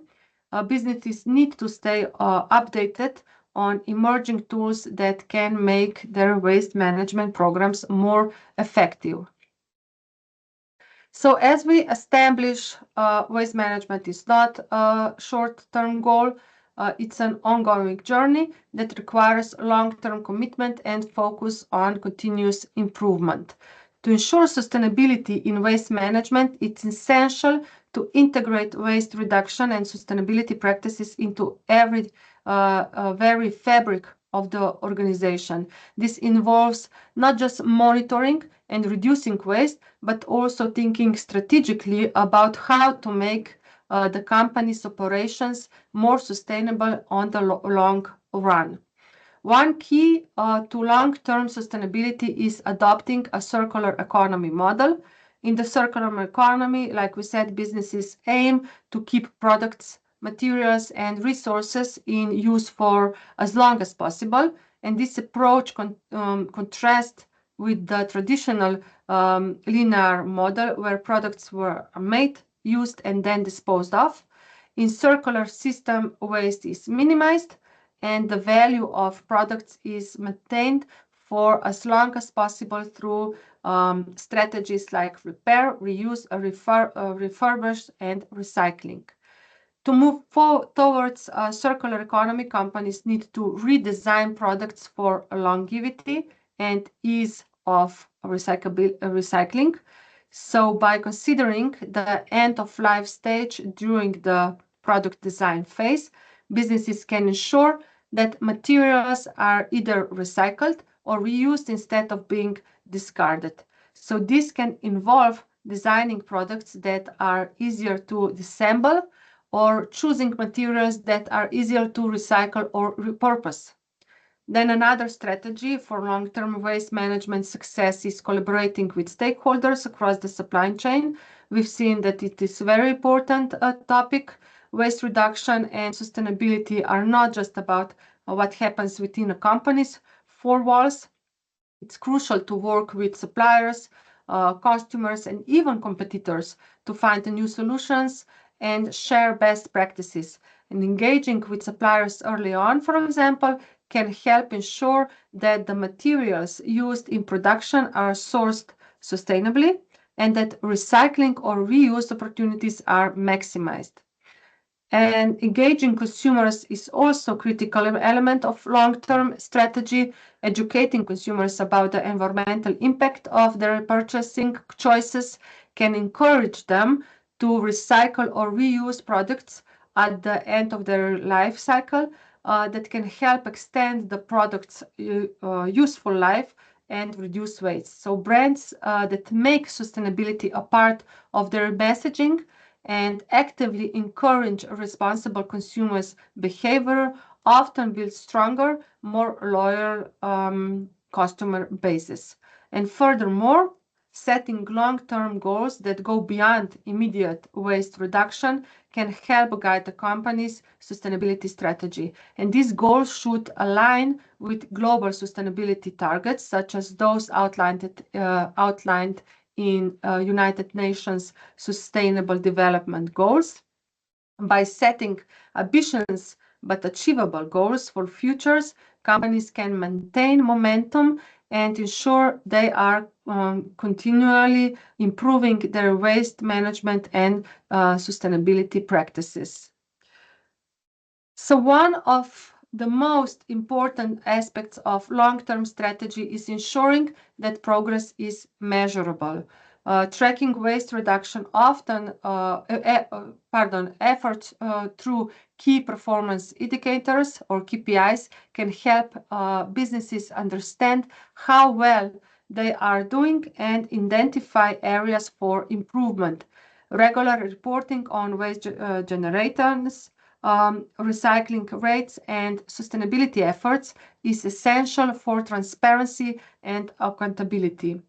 Moreover, annual sustainability reports can help showcase the company's progress and communicate the results of waste management efforts to stakeholders. This report should not only include data on waste generation, but also on how waste reduction contributes to the company's broader environmental goals. So by linking waste management efforts to corporate sustainability objectives, companies can demonstrate the value of their investments and sustainable practices. Third-party verification of waste reduction claims can also add credibility to companies' sustainable efforts.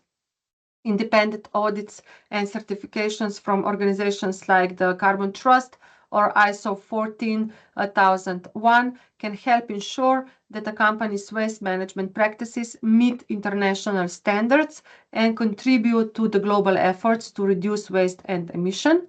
And finally, businesses should not only celebrate success, but also acknowledge challenges and areas for improvement.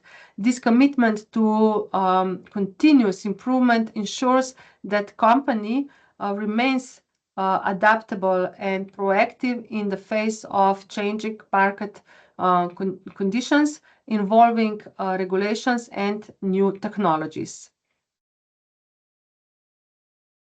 So let's take a look of integration of circular economy principles into waste management plans. As we discussed earlier, waste management is essential to any sustainability strategy, but an even more comprehensive approach is in integrating circular economy principles into waste management plans. The circular economy is the regenerative model that focuses on reducing waste at the continual use of resources. By incorporating circular economy principles into waste management, businesses can move away from the traditional linear approach. So, like we said, make, use, dispose, and start embracing practices that extend the life cycle of products. So incorporating circular economy strategies not only reduces waste, but also has long-term financial benefits. Here is how. Product life cycle management. companies can design products with their entire life cycle in mind. This includes making products that are easier to recycle, have fewer toxic materials, and are made from renewable resources. For example, Patagonia, like we said, uses recycled polyester in many of its products, reducing the reliance on virgin resources and minimizing waste. Then we have recycling and upcycling. One of the key principles of circular economy is taking waste and turning it into something valuable. Many companies are now taking steps to upcycle waste materials into products that can be sold and used again. We mentioned before Nike and their Use a Shoe program. Business model innovation, beyond just changing product design, businesses can innovate their business models to support circularity. So this could include offering repair services, creating product take-back programs, or providing leasing options for products rather than selling them outright. So in doing so, businesses can extend the life of their products and minimize waste.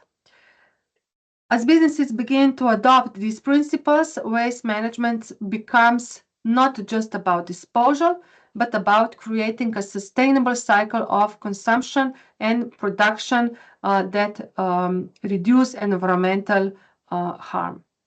So as mentioned before, technology plays a vital role in improving waste management. Let's now make a closer look on how innovation and sorting and recycling is driving us closer to zero waste future. Innovation in waste sorting and recycling technologies is another key driver of more effective waste management. As we aim for zero waste, it's crucial to invest in technologies that can help sort and recycle waste more efficiently. Waste sorting used to be a manual process, but today businesses can turn to cutting-edge technologies to automate and improve the recycling process. So this is particularly important for industries that generate a high volume of complex waste materials. AI and machine learning for waste sorting. One of the most promising advancements in recycling technology is artificial intelligence.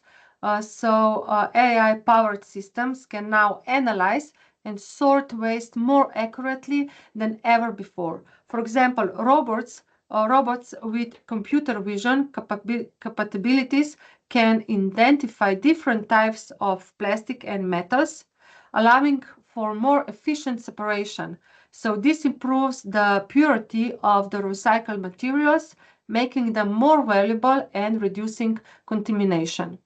Then we have automated waste collection and sorting systems. Modern systems use sensors and smart bins to automate waste collection and sorting. This reduces human error, increases the efficiency of waste sorting, and speeds up the recycling process. Companies like Zen Robotics are already using robots to sort construction and demolition waste with AI. And then we have chemical recycling. Unlike traditional mechanical recycling, chemical recycling breaks down waste materials back into their original raw forms, which can then be reused in production. This is especially important for materials that cannot be recycled through traditional methods, such as mixed plastics. With chemicals recycling, companies can recycle waste that otherwise would have gone to landfills. So investing in such technologies not only helps companies meet sustainability goals, but also gives them access to higher quality recycling materials, reducing the need for virgin resources and promoting a circular economy. So when we talk about waste management, we often think about what happens inside the walls of our own company. But in reality, a significant portion of waste is generated long before products reach our operations or even the consumer. That's why supply chain responsibility plays a critical role in any effective waste management strategy. It starts with sourcing, choosing suppliers who prioritize sustainability, who reduce their own waste, use renewable energy, and work with recyclable, low-impact materials can make a huge difference.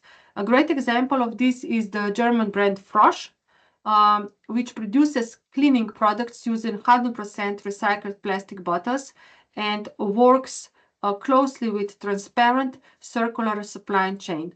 Their entire business model is built around sustainable sourcing and material recovery. Packaging is another major area where waste builds up quickly. More and more companies are partnering with suppliers to reduce packaging volumes or switch to materials that are biodegradable or easily recyclable. Tetra Pak, for instance, is developing fully recyclable cartons made from renewable sources and investing in better recycling infrastructure across Europe. But of course, none of this works without close collaboration. Businesses need to regularly engage with their suppliers, not just through contracts, but through active dialogue and audits.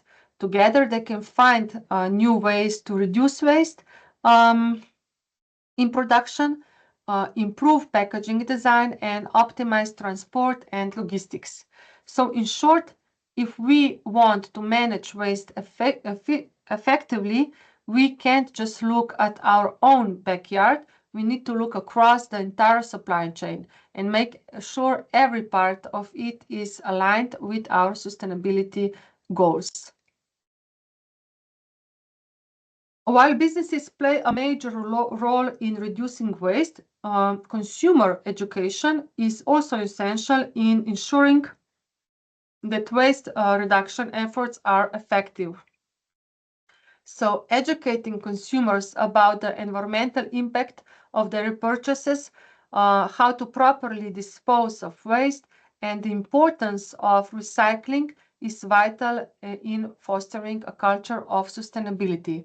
So, product labels and certifications are the first topic. Transparent labeling and third-party certifications can help consumers make more informed choices. Companies that use clear labels that show how their products can be recycled or what materials they're made from help consumers make decisions aligned with their environmental values. Labels like recycling symbol or Energy Star help indicate sustainable products, encouraging consumers to choose eco-friendly alternatives. Then public awareness campaigns. Companies that launch public campaigns to raise awareness about waste management and recycling, educating consumers how to properly sort their waste, the environmental benefits of recycling, and how their purchasing decisions impact the planet can lead to a shift in consumers' behavior. We saw IKEA, for example, that has public initiative to encourage consumers to recycle furniture and packaging. And then incentives for recycling. Some companies provide incentives to customers who recycle, programs like deposit return schemes, where customers get a discount off or refund for returning bottles or packaging can motivate consumers to participate in recycling efforts.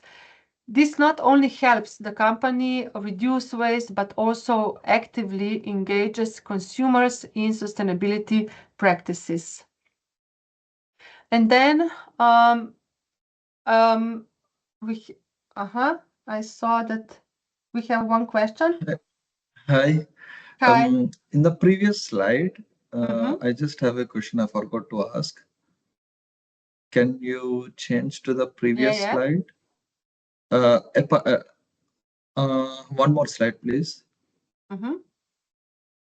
What I have seen about the energy consumption is this slide or the other slides? Yeah, recycling technologies. Yeah.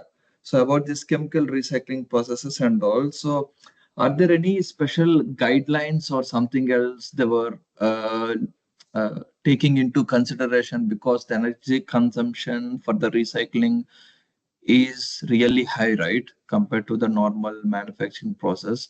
So are there any precautions or guidelines or any topic came into, I mean, is it working or not? Because the carbon emissions will be also more, right, if we are using the recycling technologies. Sorry, but I didn't understand the first part of the question. For what kind of waste? For e-waste or? For the chemical recycling, Oh, yes, yeah. yes, the energy I am. consumption will be more, right? Mhm.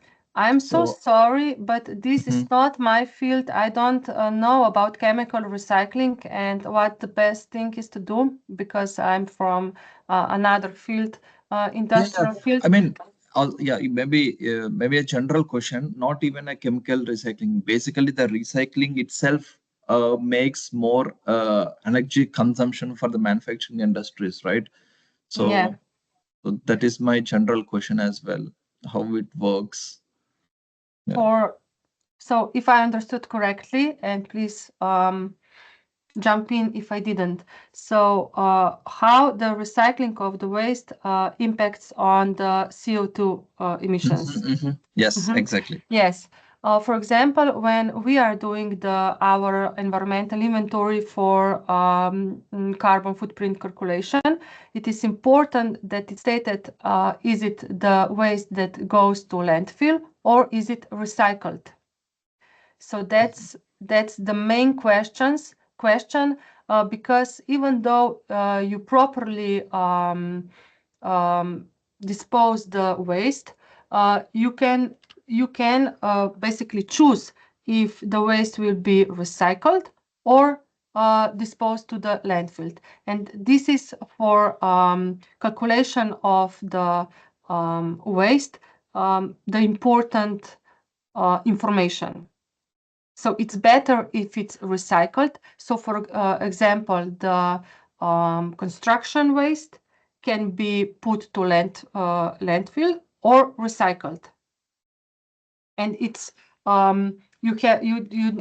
it's important that you have different categories of construction waste. For example, concrete, asphalt, and so on. It's not great if you have mixed waste. So the more you separate the waste, the better it is.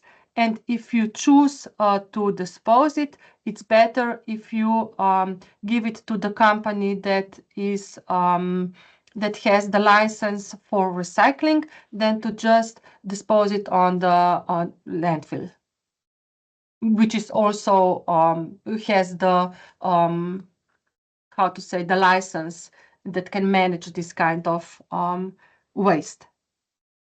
May I jump in quickly? So, if I understood correctly, Sai, you're asking if this recycling process is generating additional CO2 emissions, and if there are any Oh, regulations that are, you know, Yes, directing this approach. yes. Anyways, we are trying to reduce these things, but still on the other side, because in my one of my project, so we are, for example, we are doing some chemical recycling, and it takes, I mean, we are trying to separate the polymer and the fibers, which takes 5 days for this recycling process.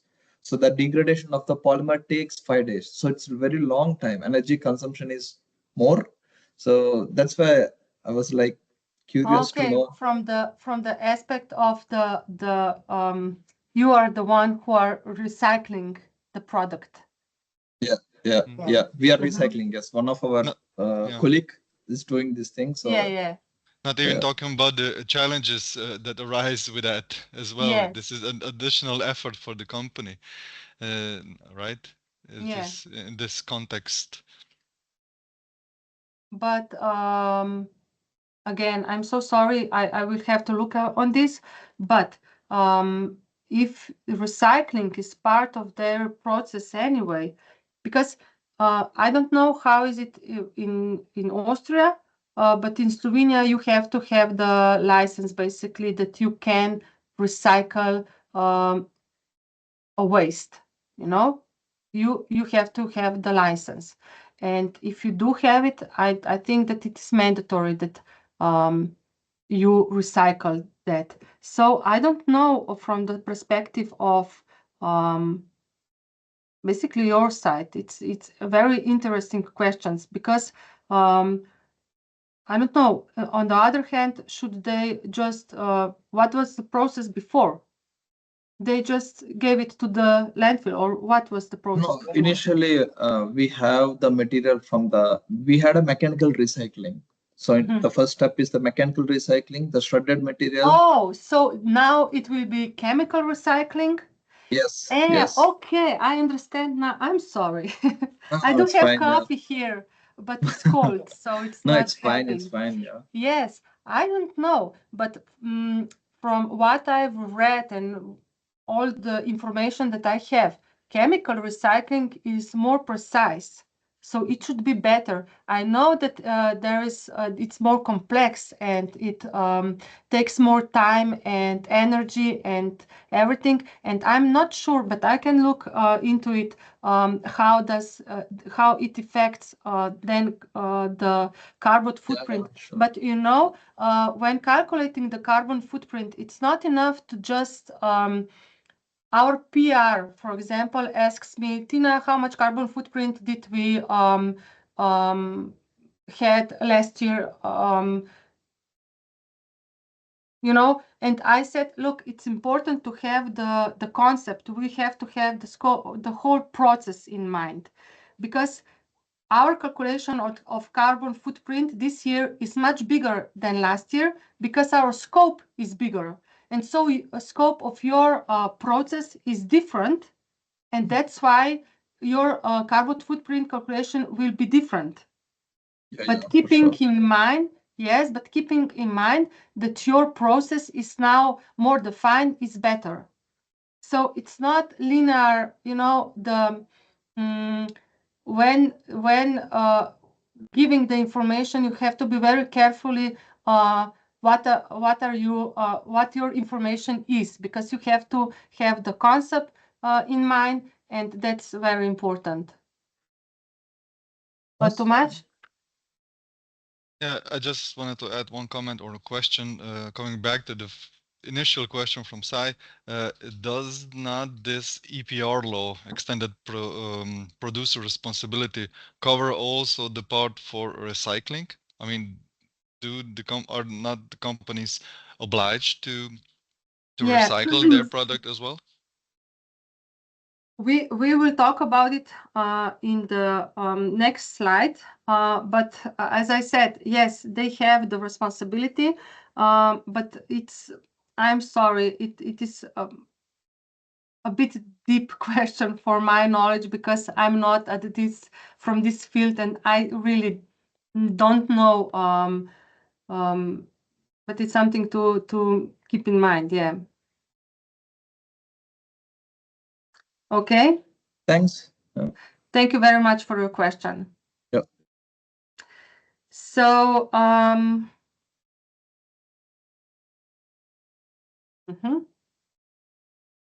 don't know where we, I think that we were here. Yes, so we talked about consumers. I will just turn the camera off. So, public awareness, we stopped at public awareness, right? No, we said that. Okay, so Incentives for recycling. We said that some companies provide incentives to consumers who recycle, and programs like deposit return schemes, where customers get a discount or refund for returning bottles, which not only helps company to reduce waste, but also actively engages consumers in sustainability practices. So, as waste management continues to evolve, several advanced technologies are significantly transforming how businesses approach recycling and resource recovery. This innovation not only improve efficiency, but also help reduce waste volumes and support circular economy goals. So one major breakthrough is waste to energy technology.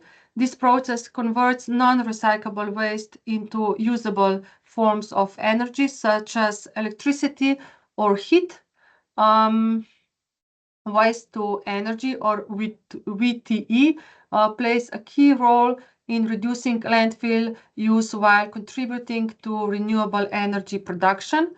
Companies operating WTE plants are already demonstrating how waste can be transformed into a valuable resource rather than being discharged. Another promising area is development of biodegradable materials and sustainable packages. More businesses are moving away from single-use plastic and turning to materials like cornstarch, seaweed, or sugarcane-based polymers. These alternatives help reduce plastic pollution and are often compostable or recyclable under the right conditions. At the same time, waste management, smart waste management systems are being increasingly common. These systems use IoT sensors to track waste levels, optimize collection routes, and provide real-time data to improve operational efficiency. For instance, some smart bins compress waste to save space and send alerts when they're full, helping reduce unnecessary pickups and fuel use. Another game-changing innovation is chemical recycling, which we talked about right now. And unlike traditional recycling methods, which often downcycle materials, chemical recycling breaks waste into its molecular components. And this makes it possible to recycle complex or contaminated plastic that were previously destined for landfills. So all these technologies are pushing waste management forward, a smarter, more circular future where materials are kept in use longer, fewer resources and wasted, and businesses can operate more sustainable and efficiently. So let's talk about a bit about role of government regulations in waste management, which are quite harsh in EU. Government's regulations are crucial in shaping effective waste management strategies and ensuring that businesses comply with environmental standards. So, like I said, in EU and also, of course, Slovenia or Austria, the robust regulations are in place to promote waste reduction, enhance recycling rates, and encourage the transition toward a circular economy. Let's look at the specific regulatory frameworks in these regions. So the EU has long been a leader in developing comprehensive waste management regulations with the goal of reducing waste, promoting recycling, and encouraging the reuse of resources. The EU's Circular Economy Action Plan is a key driver behind waste management practices and waste reduction goals. So EU Waste Framework Directive, the cornerstone of EU waste management regulation, is the Waste Framework Directive. So it sets the basic concepts and definition related to waste management, including the waste prevention, recycling, and recovery. It also outlines the waste hierarchy, which prioritize waste prevention, reuse, and recycling over disposal. And the EU also requires extended producer responsibility, which was mentioned before in our comment programs, which holds producers accountable for collecting, recycling, and disposal of their products and packaging once they reach the end of life. So producers are responsible for ensuring their products are recyclable or reusable and are financially liable for a recycling process. So countries across the EU are mandated to implement extended producer responsibility schemes for packaging, electronics, and vehicles. The EU has set also ambitious targets to reduce landfill waste. Member states are required to reduce the amount of municipal waste sent to landfills to a maximum of 10% by 2035. This is part of EU's goals to transition towards a circular economy where resources are continuously reused and recycled. The EU aims to recycle 55% of municipal waste by 2025, with this target increasing over time. So specific targets has been also set for the recycling of plastic packaging waste, and with a goal of 50% by 2025 and 55% by 2030. So with that said, let's look at Austria waste management regulations.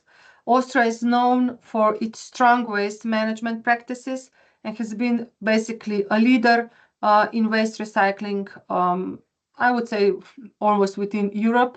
The country has implemented several regulations to reduce plastic and promote sustainability. So Austrian Waste Management Act. This law governs Austria waste management system, setting guidelines for reducing, recycling, and disposing of waste. It outlines the responsibilities for businesses and individuals, ensuring efficient waste separation and recycling, which are among the most effective in Europe. And Austria has implemented the 2025 EU packaging waste regulation, which sets strict requirements for the collection, reuse, and recycling of packaging materials. The ordinance is in line with these updated EU regulations, mandating producers to participate in recycling schemes to ensure packaging material are properly collected, reused, and recycled. So Austria's successful deposit return system has been updated as from January 2025 and now includes not only plastic bottles, but also aluminum and steel cans for beverages with volumes between 0.1 and 3 liters. This system ensures that all beverage containers are returned to collection points for recycling, achieving high recycling rates and reducing litter in public spaces. And Austria also encourages businesses and local governments to adopt green public procurement, prioritizing the purchase of products and services that meet high environmental and sustainability standards. And this includes waste management products such as recycling bins and services that contribute to the country's waste reduction goals. Now look at Slovenia's waste management regulations. Slovenia has adopted EU waste management laws and complemented with them with its own local regulations to promote waste reduction, recycling, and sustainable practices. Slovenian Waste Management Act. This law aligns with EU directives and emphasizes reducing the environmental impact of waste. It focuses on waste prevention, resource recovery and recycling and mandates the establishment of local waste management system and eco-friendly practices. Slovenia has implemented extended producer responsibility schemes similar to those in EU for products like packaging, electrical and electronic equipment, and batteries. Producers are responsible for the collection, recycling, and safe disposal of their products at the end of their life. So Slovenia has adopted a circular economy approach aiming to recycle 60% of municipal waste by 2030, and national policies focus on reducing waste generation, improving recycling rates, and increasing reuse in line with EU directives. The country has taken significant steps to divert organic waste from landfills. The Waste Management Act mandates the separation of biodegradable waste from composting or other treatments, reducing landfill impact and turning organic waste into valuable resources. And Slovenia's waste collection system encourages separation at its source. So households and businesses are provided with separate bins for recyclables, organic waste, and general waste, promoting better recycling and reducing landfill usage. So the waste management landscape is evolving rapidly, driven by strict regulations focused on reducing waste, increasing recycling rates, and promoting sustainability. However, understanding and complying with these regulations is not just about avoiding fines. It's about embracing the broader goal of circular economy, where resources are reused, waste is minimized, and environmental impact is reduced. So waste management is a shared responsibility, and with the right frameworks and initiatives in place, all stakeholders can collaborate to drive meaningful change. So as we move forward, let's look at some global success stories that showcase how innovative waste management systems are transforming waste challenges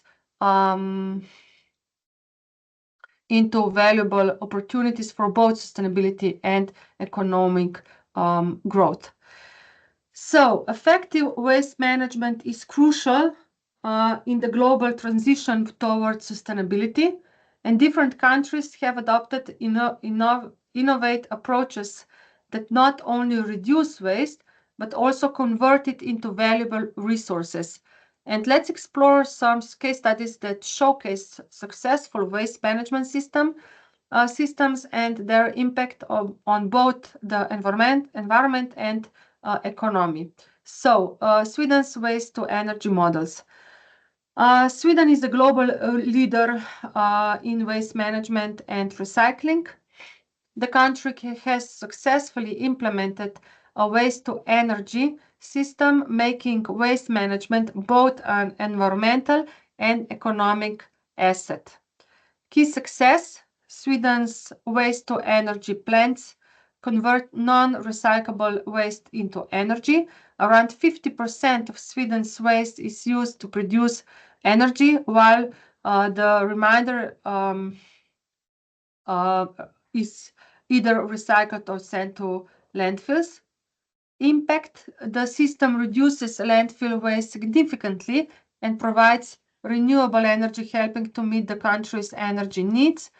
In fact, Sweden imports waste from neighboring countries like Norway, Denmark, and UK to fuel its waste to energy plants. But challenges overcome: initially, waste to energy plants face public opposition due to concerns about air pollution. But however, Sweden's rigorous regulations on emissions and the implementation of high-tech filtration systems have alleviated this concern. So as we've seen, Sweden's innovate waste to energy models. Many countries are adopting forward-thinking strategies to manage waste and promote sustainability. Let's now take a closer look to Austria's approach, where circular economy principles have been integrated into national waste management policies with impressive results. The country has implemented comprehensive policies, including EPR, or Extended Producer Responsibility, for packaging and electronic waste, to encourage companies to reduce waste and improve recycling rates. Key success: Austria recycles approximately 58% of its municipal waste, which is higher than the EU average. This success can be attributed to a combination of effective waste separation system, public awareness campaigns, and strong regulatory frameworks that encourage participation in recycling programs. The use of EPR programs in Austria encourages companies to take responsibility for the waste generated by their products. Producers are required to pay fees for the collection and recycling of packaging materials, which incentivize them to design products that are easier to recycle and reduce overall waste generation. Challenges overcome. Initially, consumer participation in waste separation has a significant challenge. To address this, Austria has heavily invested in public education campaigns and created user-friendly waste collection system. These efforts have significantly increased recycling rates and helped the country achieve its ambitious sustainability targets. Let's look at Slovenia's waste management systems, progress and challenges. While there are still challenges, the country has seen meaningful improvements in reducing landfill waste and enhancing recycling practices. Key success: the Slovenian government has implemented a comprehensive approach that includes policies to encourage waste separation at the source, as well as investments in infrastructures for sorting and recycling various waste streams such as paper, plastic, and organic waste. Impact: Slovenia's recycling rate has improved significantly in recent years, with the country currently recycling over 60% of its municipal waste. The government has set target to recycle 70% of its municipal waste by 2030, which aligns with the EU's circular economy objectives.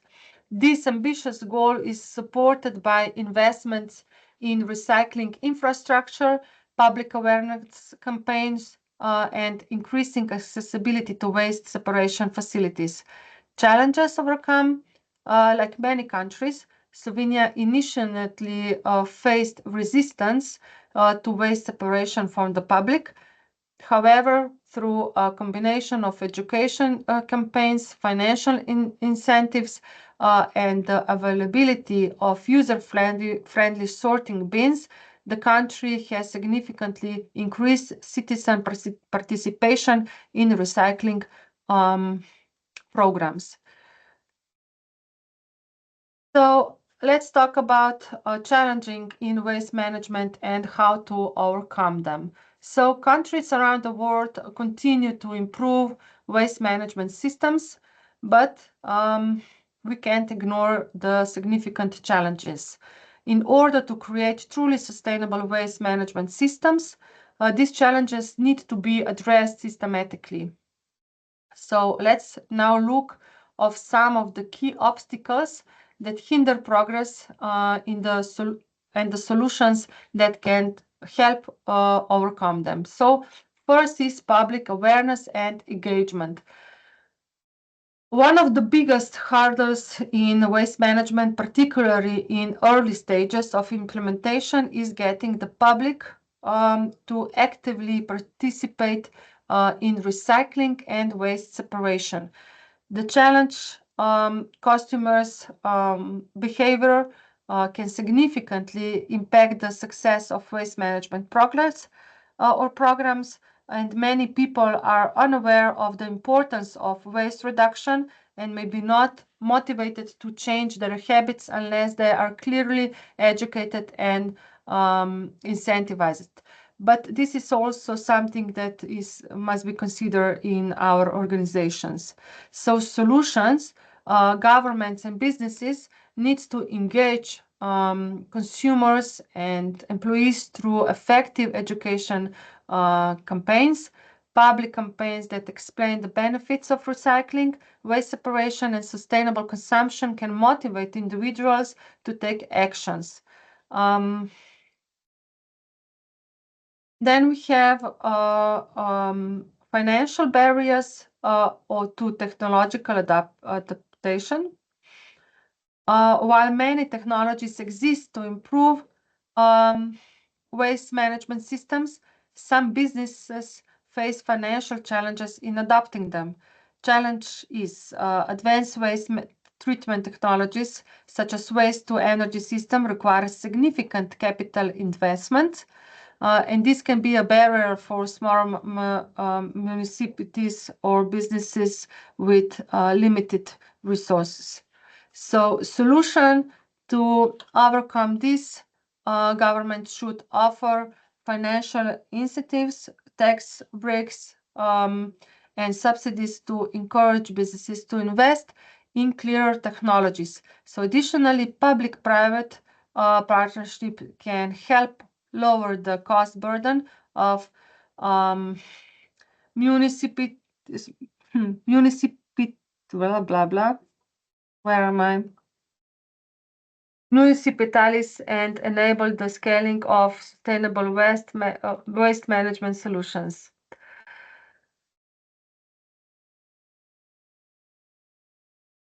So the lack of standardized global regulations on waste management can create inconsistencies across industries and regions, making it difficult for companies to manage waste efficiently. Challenges are different. Regions may have different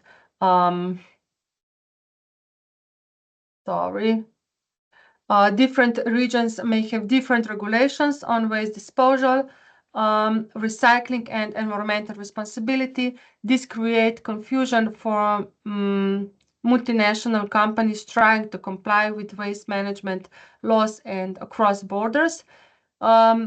Solution is the development of harmonized global regulations that would allow for greater consistency and transparency in waste management.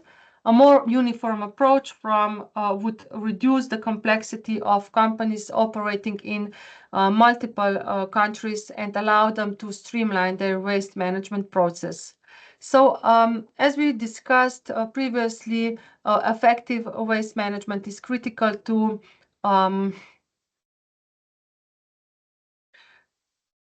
I'm so sorry, something is not working at my presentation.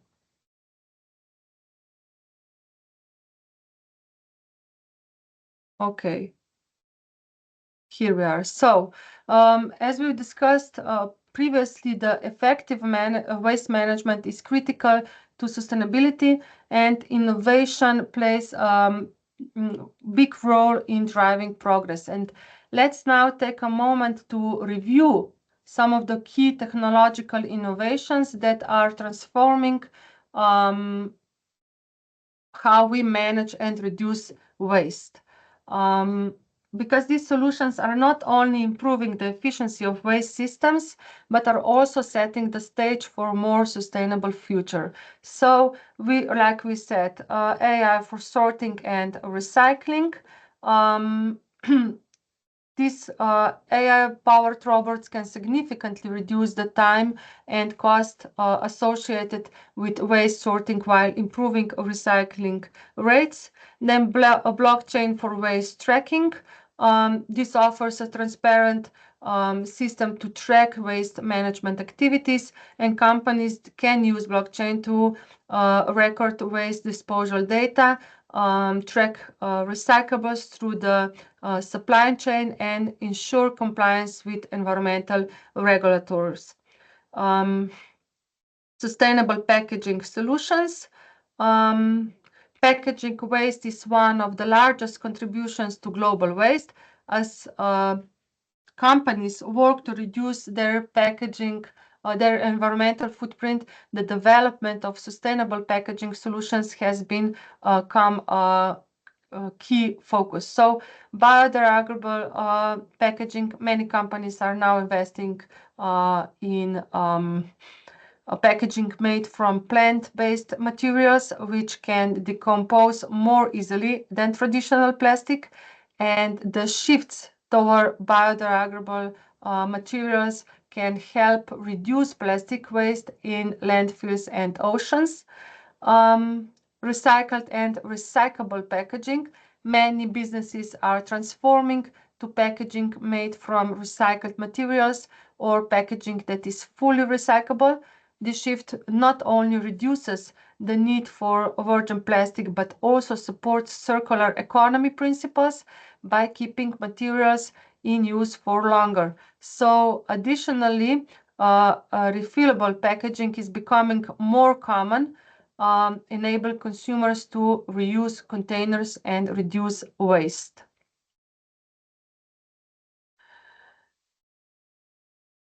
When we talk about modern waste management strategies or policies, the circular economy is at the forefront of conversation. Like we said, the traditional linear model of take, make, dispose. The circular economy focuses on reducing waste, reusing, and recycling.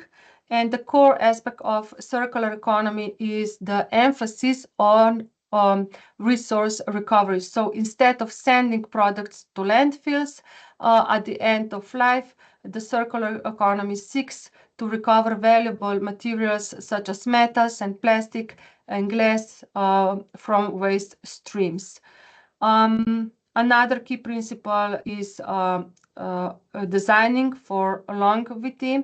So this approach not only helps extend the product's lifespan, but also minimizes the amount of waste generated by products that no longer serve the original purpose. An equally important component is the waste prevention, which focuses on designing products and processes that minimize waste from the outset. The beginnings with designing for sustainability, where companies prioritize creating products with longer lifespan, ease of repair, and the ability to be disassembled for recycling once they reach the end of their life. And finally, waste minimization in manufacturing is another critical strategy because companies can adopt lean production techniques to reduce material waste and improve efficiency. So by focusing on the most effective use of resources during the manufacturing process, businesses can further decrease the amount of waste generated and contribute to more sustainable production model.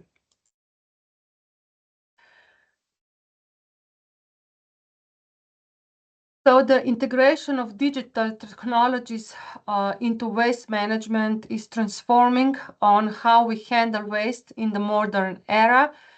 From real-time tracking to AI-powered sorting systems, the use of data and digital tools is reshaping the industry and driving greater efficiency and sustainability. Digital waste tracking systems have revolutionized the waste management, like we said, as the system utilizes the Internet of Things to track waste in real time, providing valuable insights into waste generation patterns and allowing for smarter decision makings. So waste collection optimization is within the use of digital tools, and waste management services can analyze real-time data to optimize collection routes, reducing fuel consumption and emissions. So technologies like smart bins and waste sensors enable more precise tracking, ensuring the collection only happens when necessary, ultimately saving time and resources. And then we have real-time data analytics. So digital platforms also provide real-time analytics, which help businesses monitor the efficiency of their waste management efforts. So another powerful tool driving waste management innovation is AI, because it's not only automating waste sorting, but also enabling more predictive and optimized waste management practices.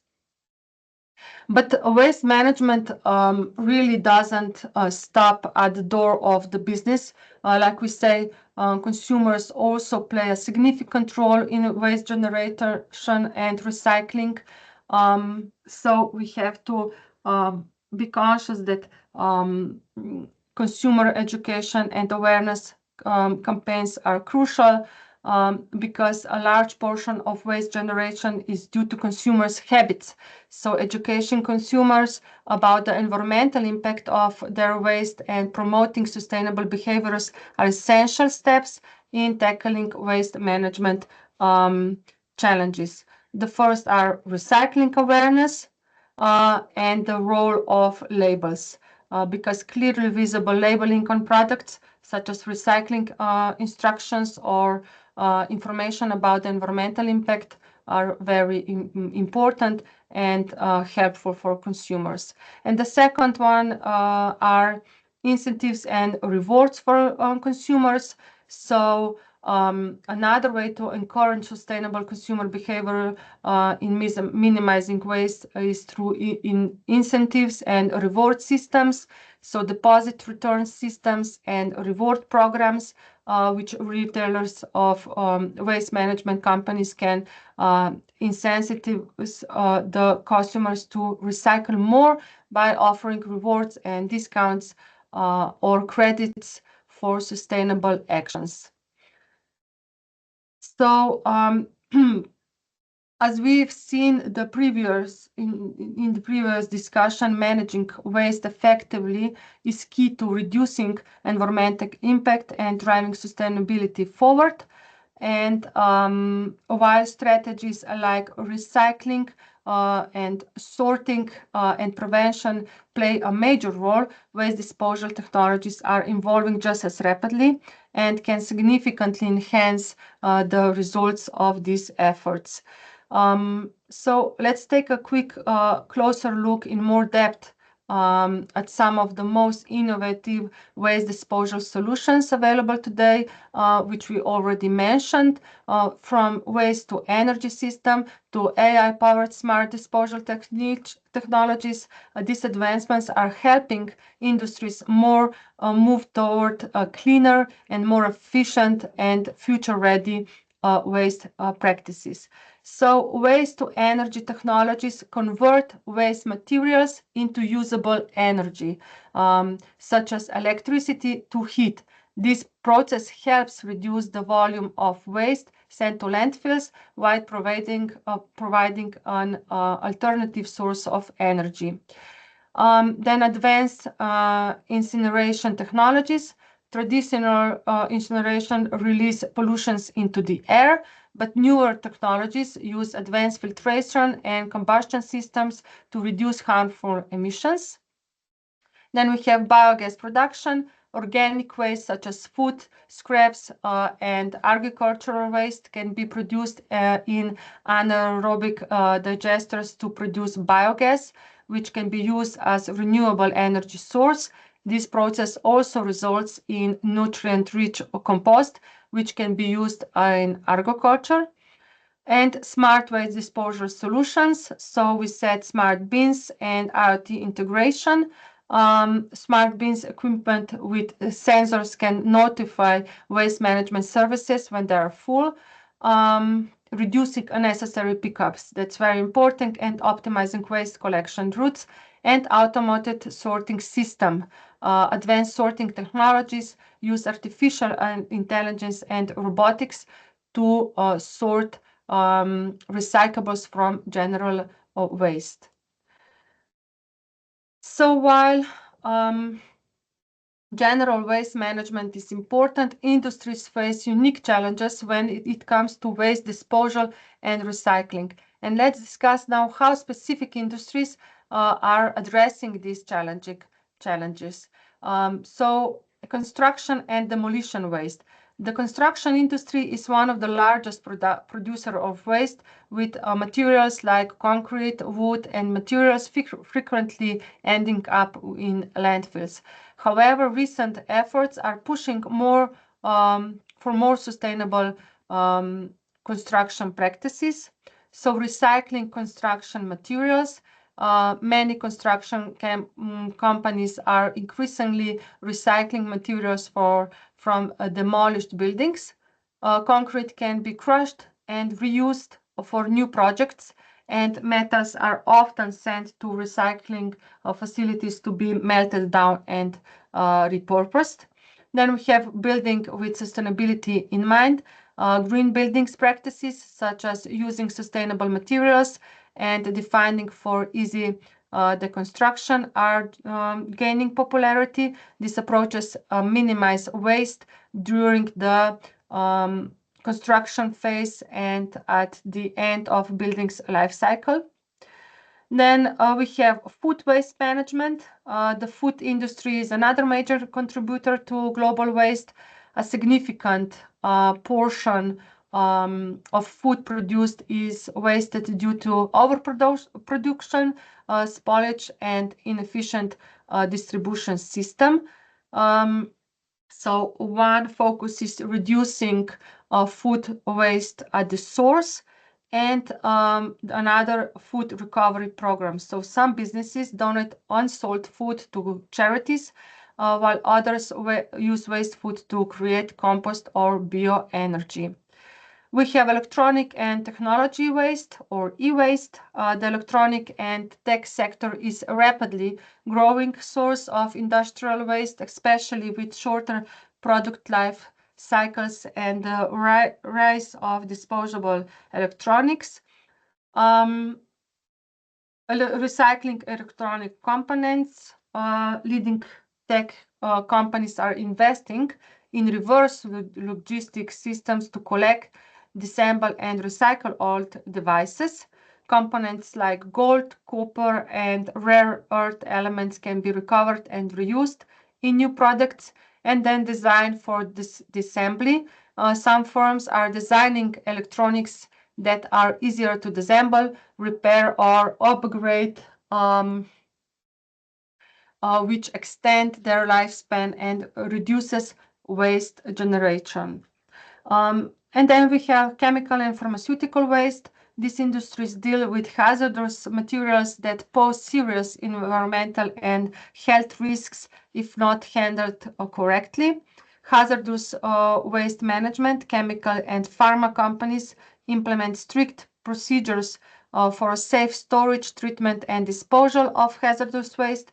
Specialized facilities and trained staff are essential for compliance with regulations, which are really strict, and waste minimization through process optimization, which is crucial. By improving manufacturing process and adopting closed-loop system, many firms are reducing solvent use, water waste, and chemical residue while maintaining high product quality.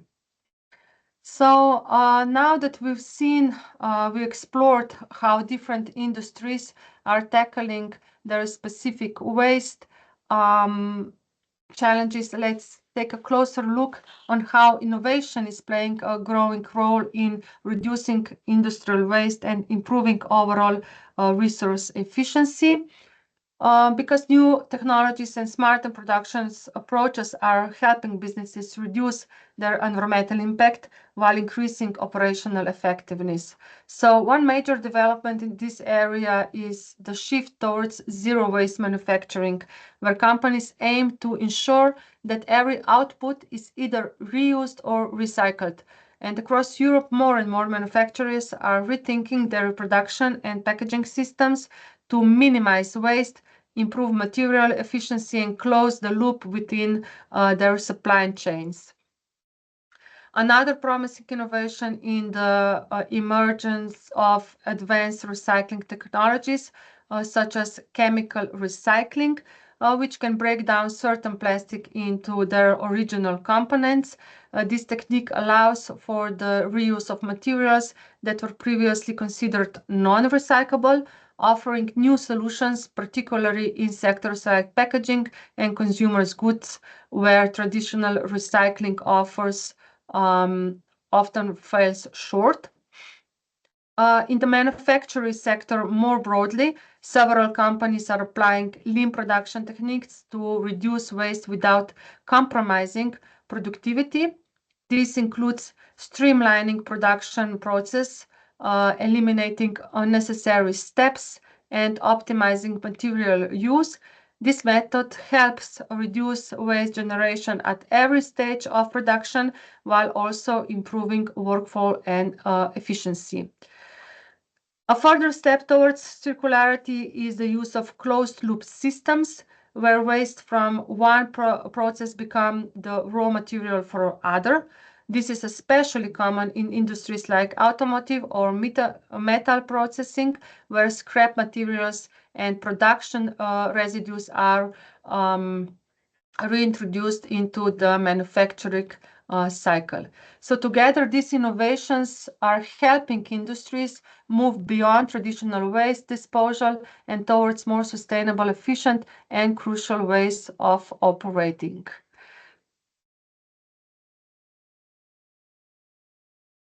Let's take a quick look to collaboration between industries and waste management providers. When it comes to effective waste management, no businesses operates in isolation. Obviously, even the most ambitious sustainability strategies depends on strong partnership. One of the most important relationship in this area is collaboration with industries and waste management services providers. So these partnerships make it possible to develop smarter, more sustainable waste solutions that are aligned with the company's specific goals and operational realities. One example of this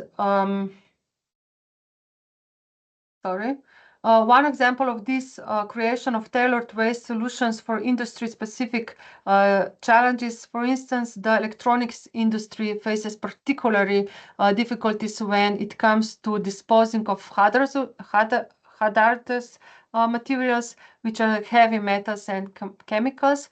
By partnering with specialized waste management providers, companies can ensure not only that these materials are handled and disposed of safely, but also they can comply with complex environmental regulations. So another innovative approach is the development of closed-loop partnerships. In these collaborations, waste from the part of the product life cycle is reintegrated into another. For example, some automotive manufacturers are working with waste service providers to ensure that batteries from old vehicles are recycled and valuable components are reused in the production of new ones. So let's take a look at the key performance indicators for waste management. Because when we talk about waste reduction strategies, it's not enough just to set the goals. We also need to know how to measure progress. So that's where KPIs come in. These indicators help companies track their performance and understand what's working and identify areas where improvements are still needed. So one of the most widely used KPI is the waste diversion rate. This measures the percentage of waste that's kept out of landfills and incineration through the recycling, composting, or reuse. So companies can track this rate over time and set early targets as part of their long-term sustainability strategy. Another important metric is the reduction of waste intensity. This looks at how much waste is generated per unit of production, which helps companies understand how efficient they are managing waste relative to their output. It's especially relevant in manufacturing and other high waste industries. And of course, we can't ignore the financial side. Cost saving from better waste management are also available KPIs.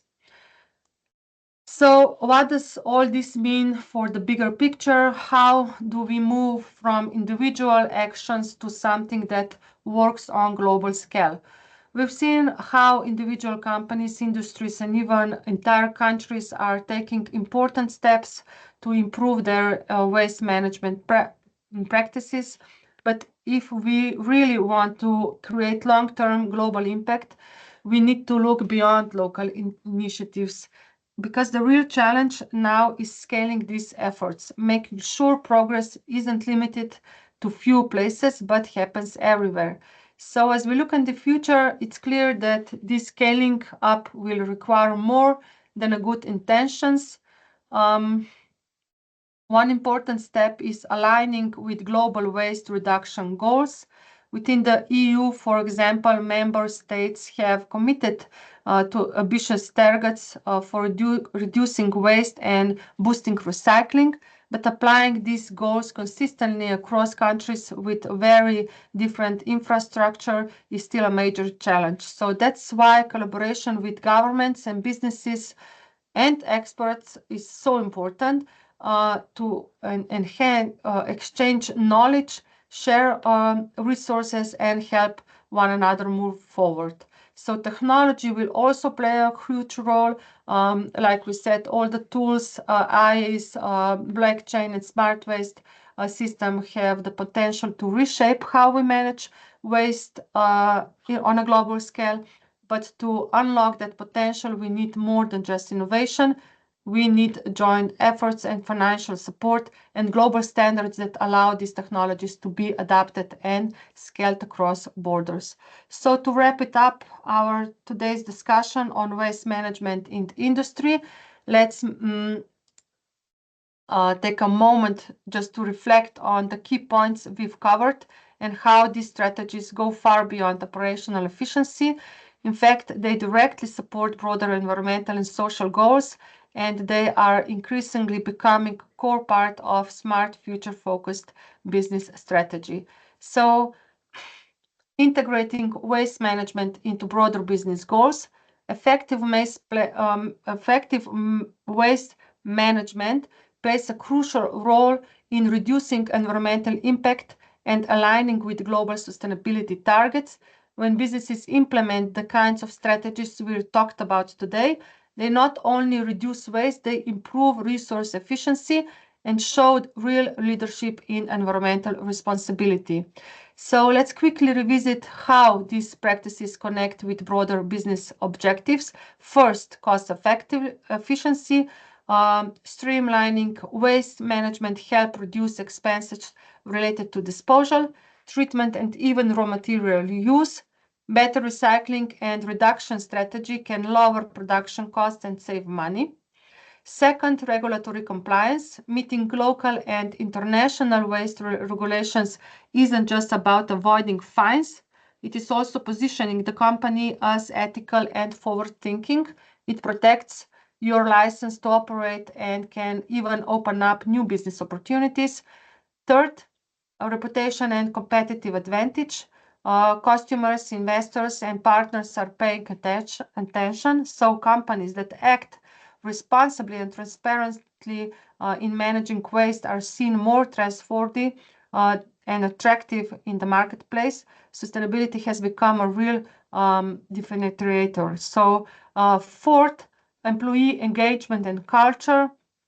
When employees are part of sustainability efforts, they tend to feel more engaged and motivated. So it builds a company's culture that values innovation, responsibility, and forward thinking, and that energy often leads to even more good ideas. And finally, long-term viability. sustainable management, waste management is not just about today. It's about building a resilient business that can adapt to a changing world. So as resources become scarcer and regulations tightened, companies that are already taking action will be a step ahead. So as we move forward, I encourage every business not to only implement these strategies, but to keep improving them, to monitor, learn, and adapt. Because like we said, or we learned through these sessions, sustainability at its own isn't a finish line, it's ongoing journey. And it's one that requires commitment, innovation, and above all, collaboration. So with that said, that covers everything I wanted to share with you today. And if there's any other questions you like to discuss, I'm here, feel free.